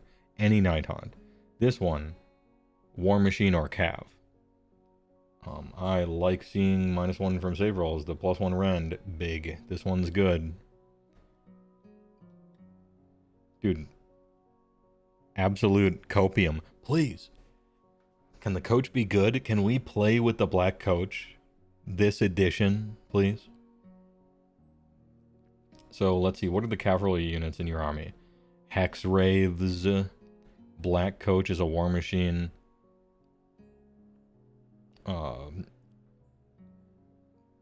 Most of your heroes probably have the cavalry here keyword because they're on the horses. Reikenor, right? Like Reikenor, boat guy, Knight of Shrouds, stuff like that. Okay, so most of your heroes get +1 rend. Black Coach does, and then Hacks Wraiths. Possibly boat guy. Cool. Great. So this shit is great. Ethereal is great. This is great. This is like okay. This is okay. And then once per turn army, your charge phase, Petrify. Big friendly Nighthaunt hero that has not used an Aura of Dread. Okay, so hero. Okay. Target has strike last. Another multi-combat kind of thing. Because this is one turn only, right? So, strike last stuff only really good for multi-combats for the most part. But hero plus other guys in.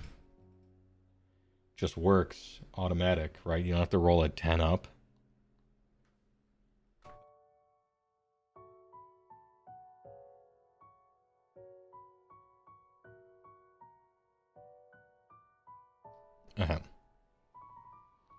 So, Ethereal is great.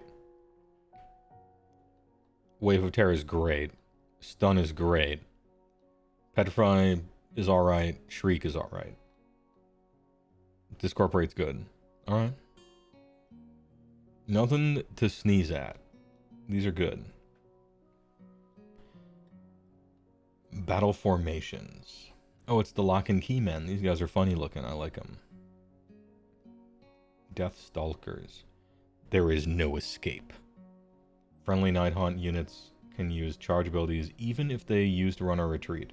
Oh, retreat and charge? Ooh. Oh. So you can run and charge, you can retreat and charge. In addition, wait, can you use even if, okay. In addition, no mortal damage is inflicted on friendly Nighthaunt units by retreat abilities. I always forget this. This is so weird. Why do they mortal damage retreat? No one ever retreats in this game.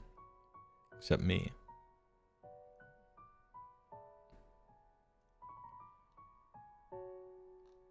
If you can already just charge in combat, then retreat and charge isn't like the most important. I mean, it's still good. Run and charge is the good part. Anyway, this shit is good. You're going to do a lot of charging, a lot of retreating, a lot of tactical stuff. I sure hope you have some damage this edition, because that was the thing you've always missed. Yeah, and just passive. No rolling. That was like the really nice thing to see here. It was just like, oh, I rolled a random charge roll. Let me consult a table to see how much fun I'm allowed to have. It just, everything just works. Yeah, for jumping over screens you get stuck on, things like that. I mean, you do fly, so you can wisp through it regardless. But, no, this is good.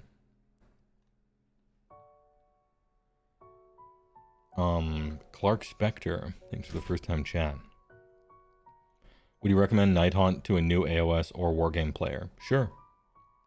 I'd recommend basically any army to a new AoS or wargame player.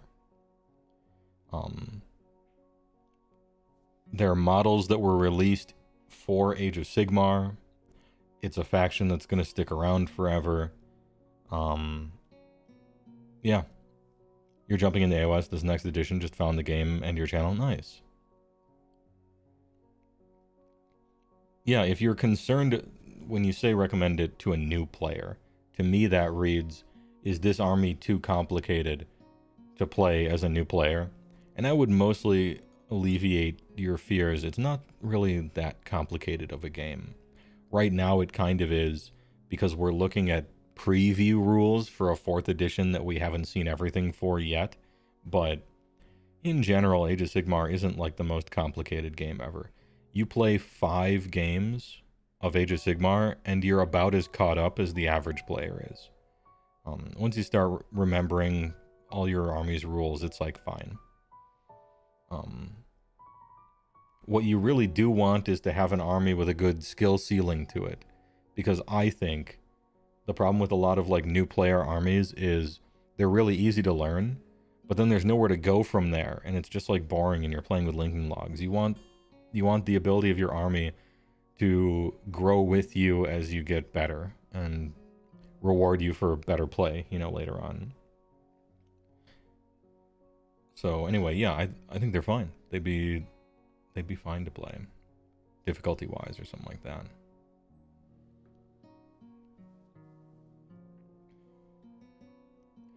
What armies have high skill ceilings? Historically speaking, Khorne,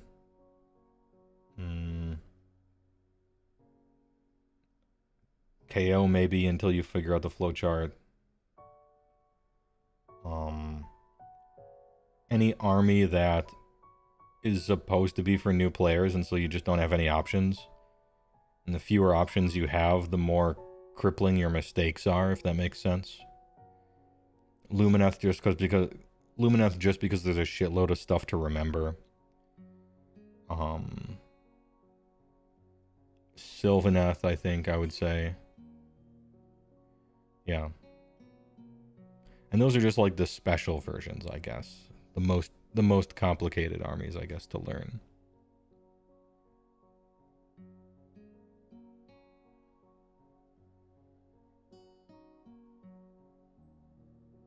Do you think Scrag still gets to move the moon zone? Yeah, he does. We read that earlier. He has the ability where he can once a game he can choose to keep the moon here or move it. He still has that.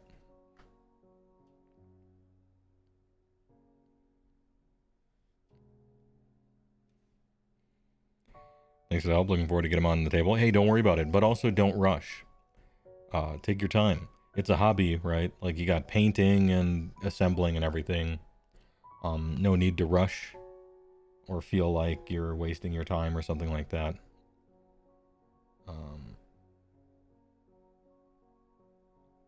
My advice usually to people is, a lot of times, like, you're a new player and you're building up your 2K army and you're kind of closing in on finishing it, but then there's some tournament or an event that's happening in 2 weeks. Like, oh, I want to go to that event, and then you like rush to finish the last stuff and you're like painting in the hotel room, and then it looks kind of like bad and you were under a lot of stress. Just take your time. There'll be plenty of events and everything like that.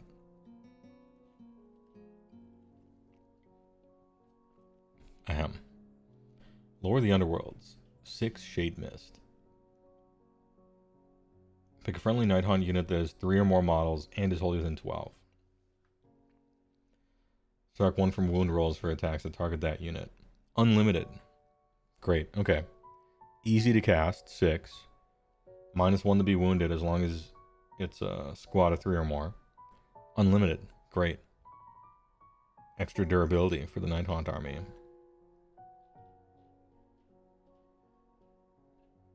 Nice-oo. Here she is, Lady Olinder. Hold up. I'm cheating. Reikenor, Dreadblade, Mirmorn. Black Coach, please! No. Alright. We won't know. We won't know if the Black Coach is good. They're saving it for later. Okay. Lady Olinder. 7 health, 4 up save. Still tiny. Still tiny hero. 4 up ward though. Big ward. Horrifying Visage. 12-inch range, 1 attack, 2s and 2s, 3d6. Okay. Crit auto wound. 1 attack, 2s and 2s, rend 3, damage d6, huh? Random. Staff of Midnight. 4 attacks, 4s and 3s, 1d3 crit. 6 4s and 4s, 01. Auto wounds. Everything auto wounds.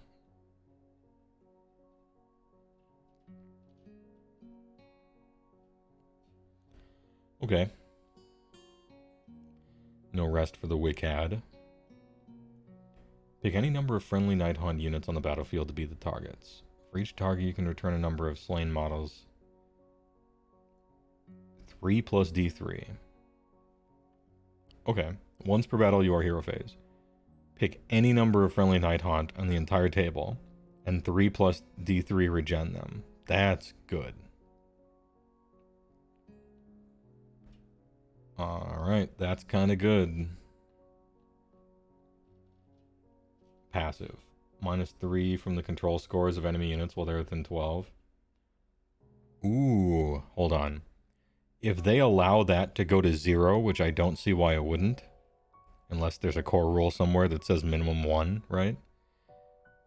This is kind of cool. Now, it's not control characteristic, it's control score. But still, you could get in positions where your opponent's control score becomes 0 here. Kind of cool. I don't know if that's legal yet, but kind of cool. Does -2 flip the objective back? Who knows?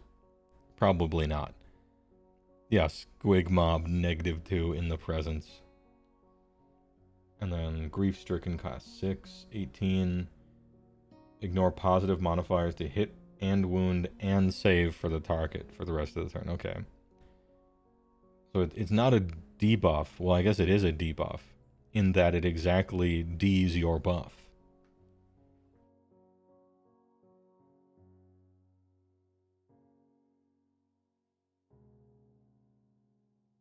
Yeah, my assumption is that it just goes to 0. I agree. Is it? This is kind of cool. It's not something I'd use all the time. But this is something I'd use all the time, so alright. We'll see what she costs.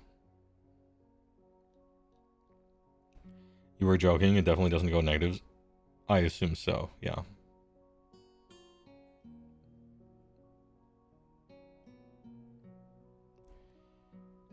It doesn't turn off the anti-keyword. Yeah, because anti-keyword is rend, and that's the only thing that this thing doesn't stop, is bonus rend. However, you don't care about bonus rend, because you are ethereal.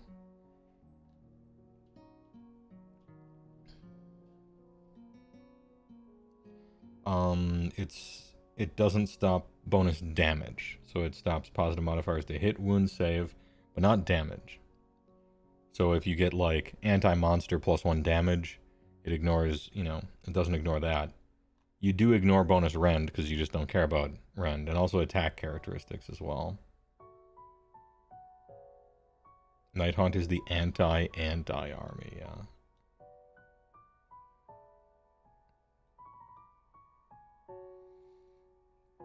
Reikenor the Grimhailer. This guy looks cool, by the way. A lot of Nighthaunt heroes look cool. 7 health, 4 up save, 12-inch move. Big mover. 6 up ward, cavalry and wizard. He's cavalry, so he gets the bonus rend when he charges. 5 attacks, 3s and 3s, rend maybe 3. Damage 2, well, damage 3 on the charge. Crit auto wound. And then the hooves and teeth and stuff. So if you charge and do the thing, he has 5 attacks, 3s and 3s, rend 3, damage 3, and crits auto wound. Alright, he's kind of a slapper. Corpse candles. Declare, either pick this unit or an enemy one. Allocate 1 damage point to the target.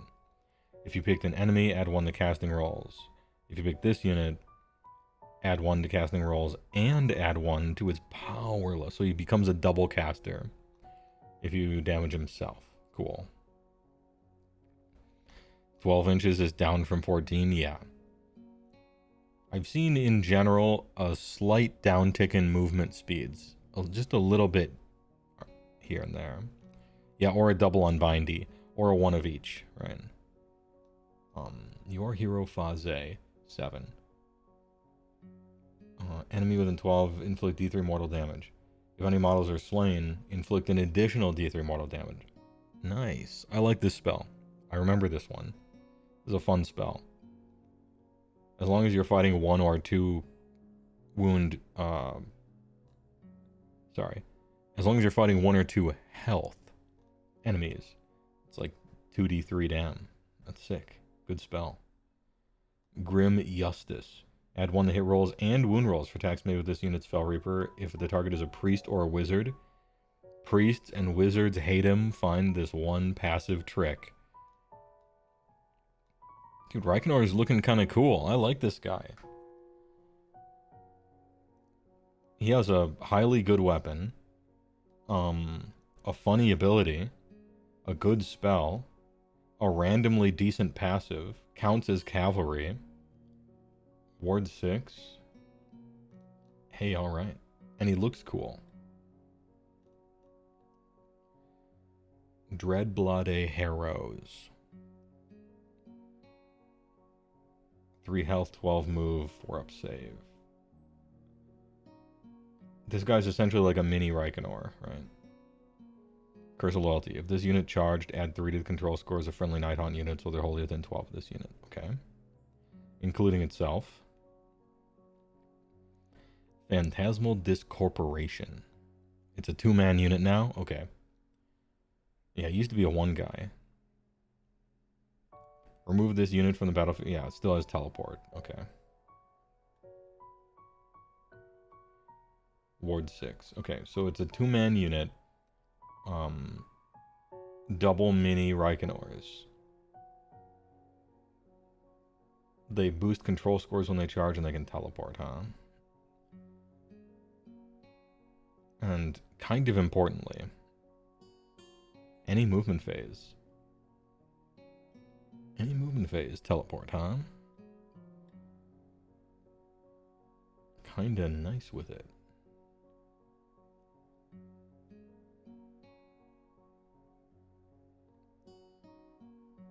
Does Nighthaunt still have the best horses model-wise? It's too different. Now you have to have a conversation about it. The existence of Hex Wraiths brings the water level of Nighthaunt down from embarrassment.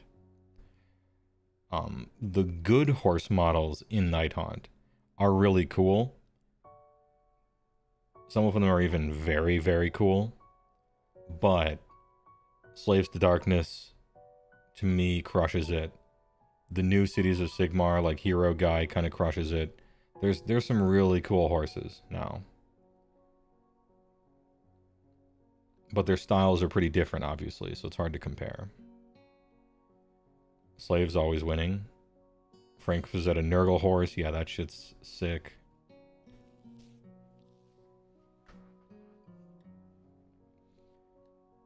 Mirmorn Banshees, huh? 2 health, 4 up save, 8-inch move. 2, 4, 3, 2, D3. Okay, almost no attacks. And kind of goofo, but Ren 2 damage D3. Crit auto wound. 2 health, 4 up. These are weird. These are weird. Reaction opponent declared a spell. You can spell Ida. I'm still in a dream. If a friendly Nighthaunt unit wholly within 12 was picked to be the target of that spell. This is a reaction to opponent declares a spell. If a friendly Nighthaunt unit wholly within 12 was picked to be the target, this unit can unbind. Add 1 to the unbinding roll. If the spell is unbound, it deals D3. But if a friendly Nighthaunt unit was not picked to be the target of the spell and they're just buffing themselves, this whole thing doesn't work, right?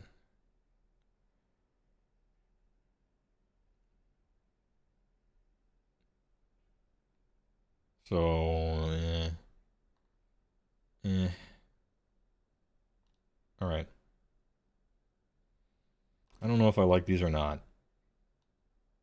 Maybe in 4th, you're more often going to be the target of your opponent's spells. But I have found it to be the case that the best spells in the entire game are ones that do not target the opponent, but in fact target your own guys for like a buff or something.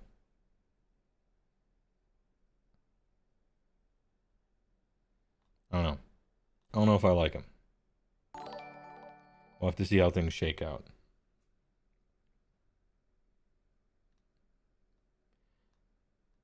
Anyway, look at how great everything looks. And the big scythe in the background.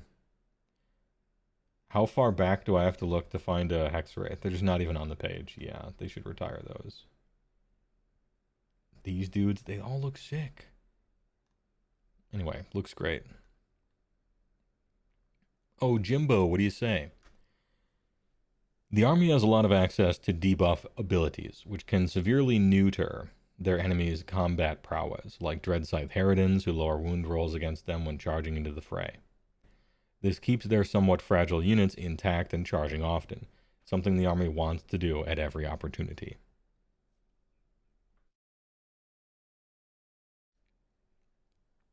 Some units have had fairly significant tweaks, like the Dreadblade Harrows, who now come as a unit rather than an individual hero. Phantasmal Discorporation ability still allows them to be almost anywhere on the battlefield when you need them the most, which is especially useful now that their Curse of Loyalty ability boosts the control scores of nearby Nighthaunt after a charge. Yeah, so you teleport them into the position and then try to charge to get the bonus. Even if it is a 9. And then Spearhead Spotlight. Slasher Host. Slasher Host. I know why Doc was banned. Pick friendly unit, uses ability if the charge and the charge roll is 10 up. Target has strike last. Okay, we have found some things that are not better in Spearhead, rules-wise. Play the slot machine. If you win the bingo, you get something. Okay. And then they have Ethereal. Whoa, they have Ethereal? And then Knight of Shrewds. Not on a mount, but on foot. 5 attacks, 4s and 3s, 1, 2. Crit auto wound. Pick friendly unit wholly within 9 of this until the start of next turn. Target is ward 5 up. Good. Okay. Just a good guy. You have 35 hex rays and you have no taste in models. Look, Hex Wraiths have a good ability, I recall. I recall them being good in 3rd. They had the bodyguard thing, right? And then before that in 2nd, their rules were completely different, but still good. Overall Nighthaunt,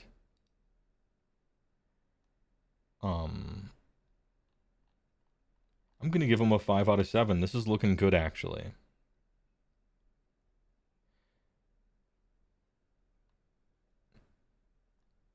Battle traits are looking good. Lore looking good. Deathstalker's looking good. Lady Olinder, No Rest for the Wicked is powerful. I don't know how this thing is going to work out. Grief-stricken is kind of whatever. But she's a double caster, which is really good in this edition. The jump from 1 wizard to 2 wizard is so big, I think, in this edition. So that you can cast and unbind. We'll have to see. Haven't played yet.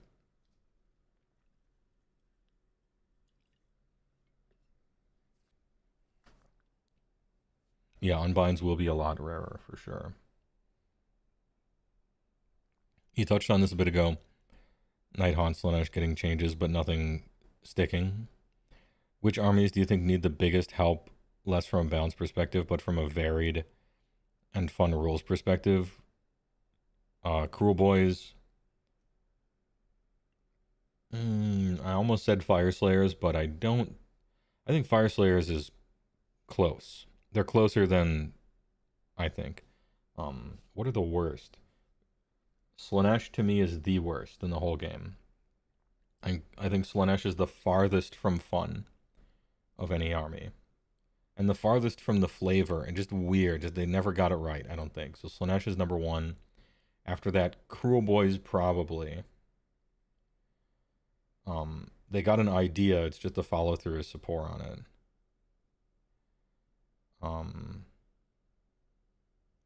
Who else? Khorne. I don't know. It depends on what you want. If you want tactical gameplay, Khorne is great. A lot of people don't want tactical gameplay. They want just, you know, just run forward and fight, you know, like hero hammer kind of thing. And so if you want that, yeah, but it kind of depends.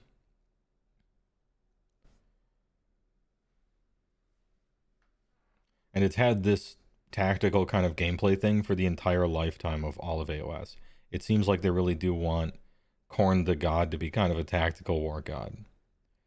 And it looks like a stupid, just her chainsaws and stuff, but actually it's King of the Hill kind of tactical, and that's fine. What you immediately think of is what Ironjaw's play like, you know, but maybe people just have to get in their head that that's not what it is. Tactical war god, but no shooting? Yeah, okay, I didn't say he was smart. I said he was tactical.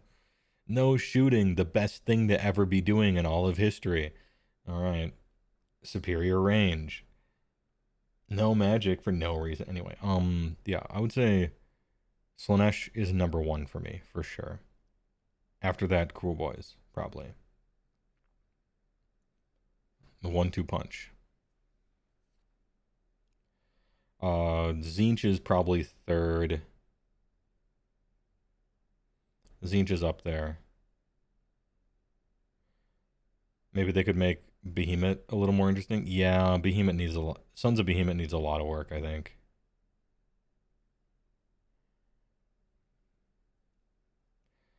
Slaanesh gets rewritten every edition, and it's always bad, yeah.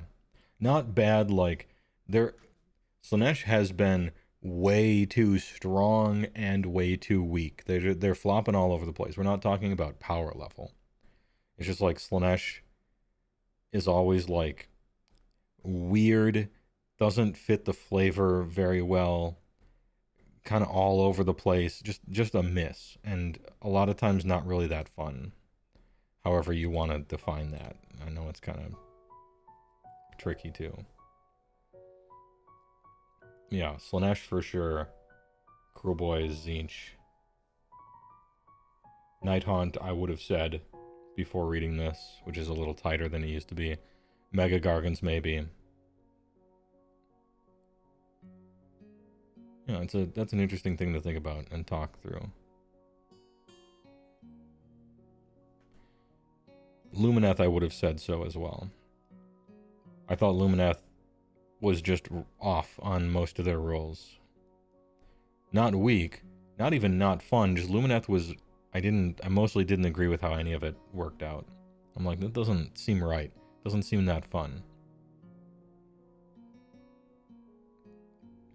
But we'll see what they do with it, moving forward.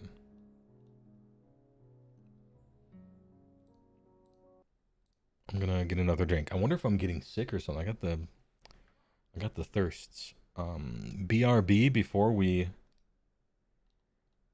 do the last one. Skaven.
We back.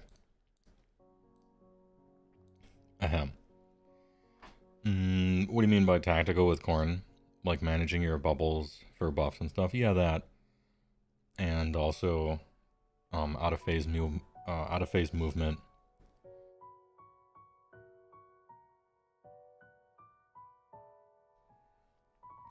movement, managing your blood tithe, picking the right ability to use, stuff like that. Historically, they've been the most restrictive with the shortest ranges on everything. Things of that nature. Hats off, sure.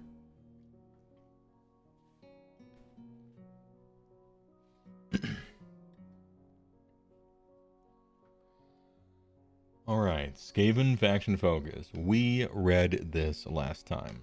SG Arcade. I don't know if I'm getting sick or something, but I'm not feeling great. So, SG Arcade, my editor, eat shit, bitch. Grab it when I read it Friday. Edit that in there. Sorry. We talked about the battle tactics. We talked about prized creations.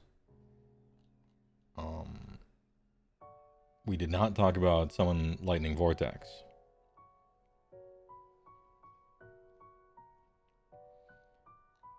But just to recap,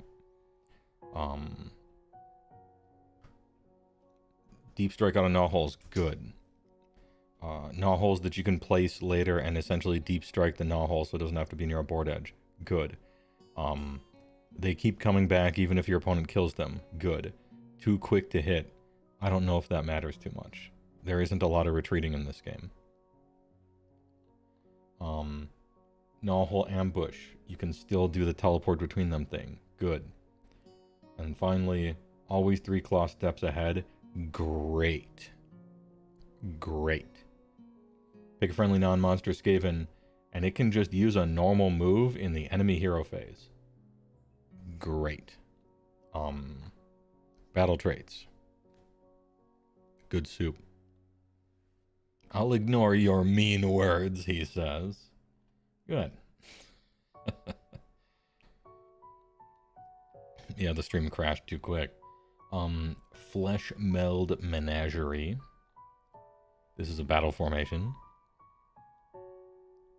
Once per turn army or hero phase, prize creations Pick up to 3 non-hero molder units.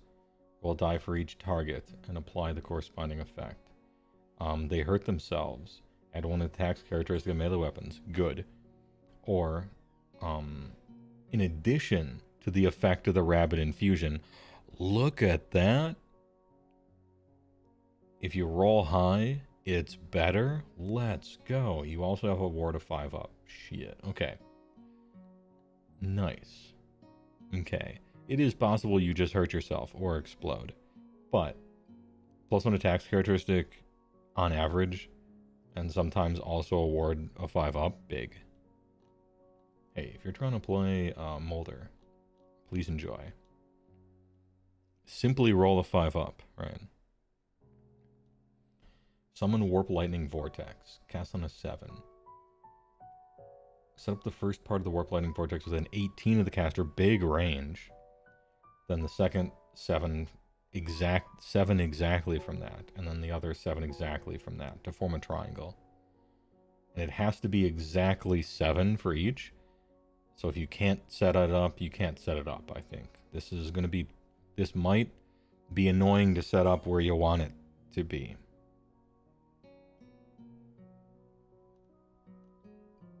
But what does it do?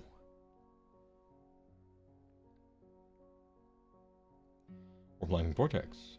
7 health, 6 up save. Banishment 7 up. Multi-parter.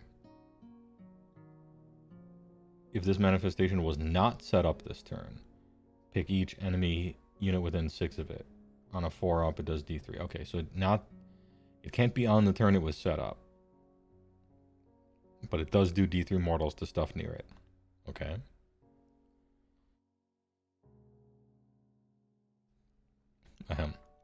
Storm Fiends are Molder too, for your information. Oh, are they?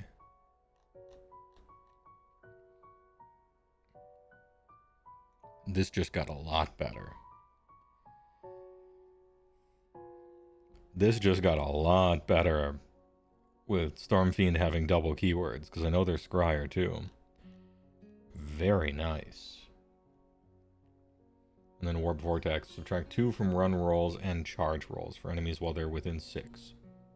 In addition, if an enemy unit passes across it, inflict D3 mortal damage after the move. Alright. Yeah, Warp Lightning Vortex good.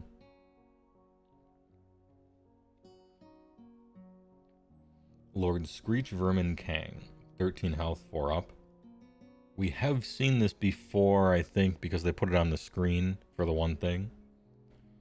It's got a big ass glaive. 7 attacks, 3s and 2s, 2-3. Crit 2 hits. That's great. The dreaded 13th spell does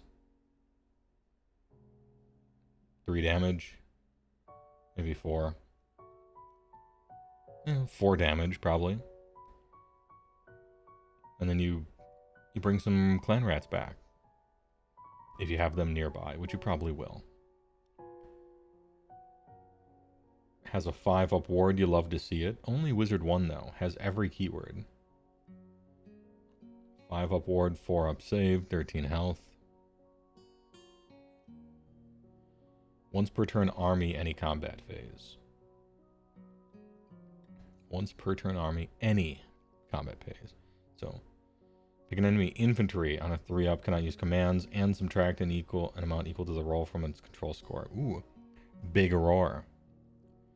So against infantry on a 3 up, can't use commands, and also whatever you roll, subtract that from the control score. That's kind of nice. That's kind of nice. Infantry only, but it's kind of nice. Good rampage. And then the 13-headed one, you can only do you cannot pick the same one more than once per battle. Sag. However, you have to be near any of these guys. So add 1 to hit rolls for a Scryer. That's the one you probably choose. And then after that, you fuck off. And whatever you happen to be near, a lot of these are decent. And if you're not near anyone, you have every keyword, so you can use all of these on yourself anyway. Ability's good. Add 1 to casting rolls, good. Add 1 to charge rolls, sure. Add 1 to rend characteristic of melee weapons. Don't mind if I do. Add one of the chanting rolls for priest. Okay, you're not a priest, so finally one that doesn't really help you. And then heal D3 to each friendly Molder unit wholly within 13, including yourself because you're Molder. Hey, not bad. Lord Screech Vermin King seems pretty good to me. Only Wizard 1 is big sad, but everything else is good. Plus there's like 5 different types of this same model. So we'll see what the others can do. Bigger roar than Krondis. This is probably the biggest roar I've seen in the game so far. Now it's only infantry, but that's a double whammy. That seems pretty good in this edition. Retogers we saw, we went over it during the live game. They have a different profile than ogres though. They're rat ogres. 5 up save, 4 health, 4s and 3s, 1, 2. They have a warp fire gun they shoot in combat. 1 and 3 have it. Unleash Warp Fury is great because I read +1 attacks characteristics and I click.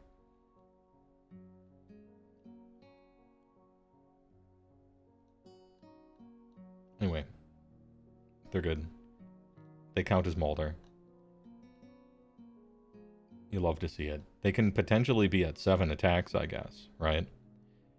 If you roll a 3 up.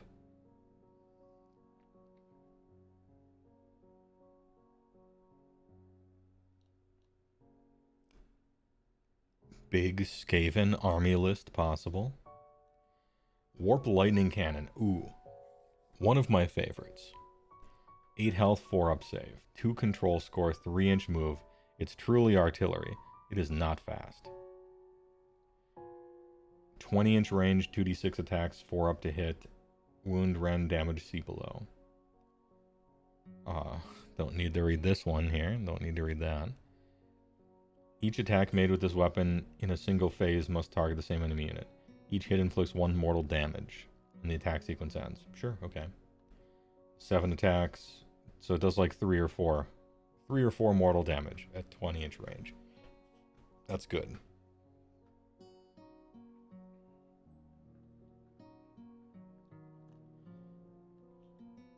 I like how we can give +1 to hit on this thing. Get some more mortal damage. Good work. All-out attack, depending on how the core rules shake out, possibly more than that. We can go to the good old days of 2nd edition,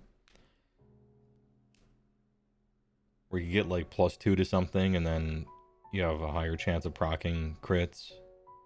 Back when the game was a little more combo.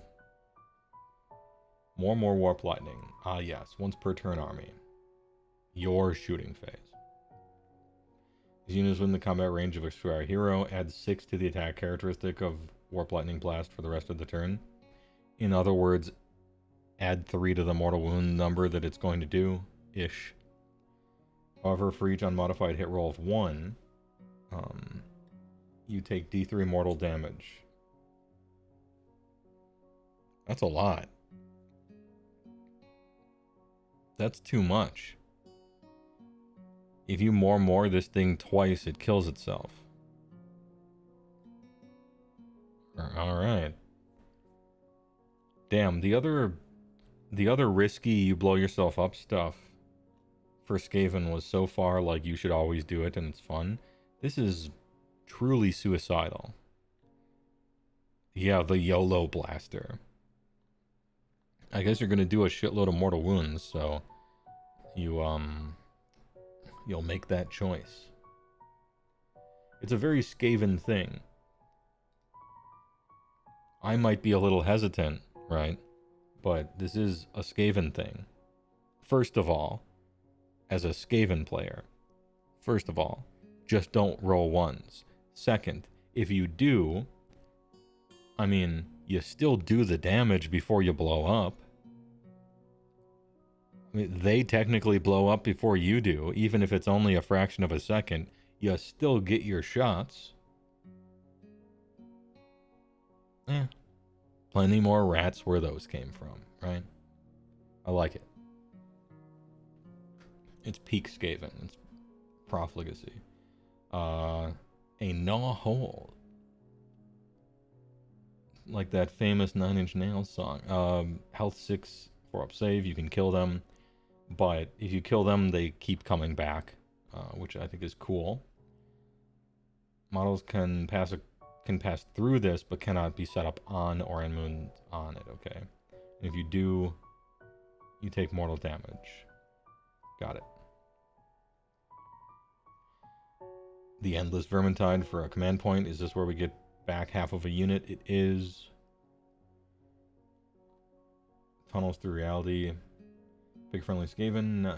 Not in combat. And you can teleport. Got it. Average lifespan is 1 shooting phase. In my head it's 2, but maybe my math was wrong. I was thinking you can shoot once. You can do it once and you probably won't die. But twice and you probably will. Anyway, it was in my head. I'm not a math major. Simply don't roll ones. You know?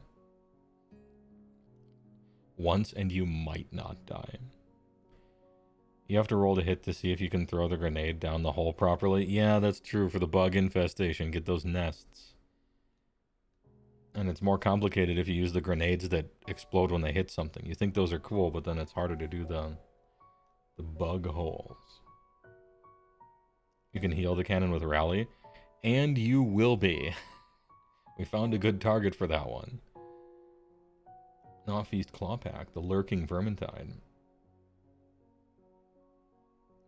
Units in the tunnels below that have not used the Gnaw Hole ambush ability by the end of the 3rd battle round are destroyed. This leads me to the belief that in the core rules we still have the turn 4 cutoff, or you blow up thing, which I've never really liked, but it's not a big deal. Bug holes are still pretty easy with impact. I mostly agree. It's the fabricators that are a problem. I very agree. And then we got the Grace here, which we've seen already. Okay, I'm excited about Skaven. Skaven 5 out of 7, good work. So far we have Stormcast have never looked so fun. Skaven look great. Gloomspite Gitz very sad about the stupid moon and its randomness. Everything else fine. Nighthaunt looking good. City of Sigmar looking great. Almost can't stop winning. And I talked about Skaven. Internet didn't go out. Perfect internet all day. Imagine. I can't be stopped. Anyway, chat. Catch up is complete. We're fully caught up. I will be streaming one extra time this week. Probably Thursday. But keep an eye out on Discord for it. Good job, King. Oh, Wilhelm, hey, thanks for buying a dad cat big. Appreciate it. Good job, King. Thanks a lot. In the push for partner that has been this last 2 months, thanks for stopping by and enjoying the show. I have 2 more streams yet to do before I submit for that. So here's hoping. Also, how long must I wait for the one they call Big Sippin'? How long must I wait for Ogas? We'll see. Supposedly KO's tomorrow. And then Wednesday and Thursday, who knows? There's bound to be one destruction every week, probably. So we'll see. Prime? We shall see. Happy Labor's Day, everyone. Yeah, true. Hope you get it. Yeah, me too. But, keep in mind, this is just like to qualify for it. They still make a choice, right? It's not like a guaranteed thing. So I'm not like getting my hopes up too much, but it's been a good ride, I think. It's been a good one. Sarmahan, thanks for the big prime. I appreciate it at the end of the show. Yeah, we are now much tankier, true.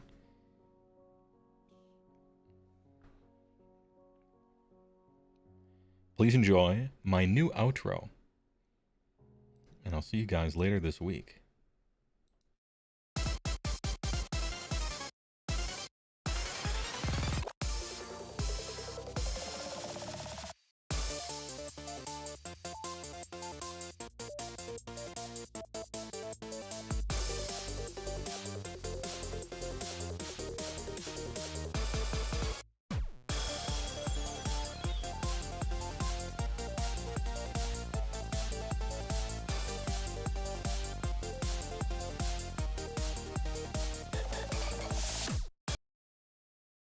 Brother, there is no need for me to destroy you.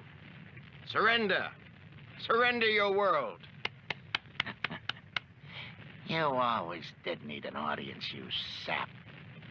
Let me tell you, I ain't practiced much magic for a long time. I want to show you a trick Mother showed me when you weren't around. It was on special occasions like this. Oh yeah, one more thing. I'm glad you changed your last name, you son of a bitch.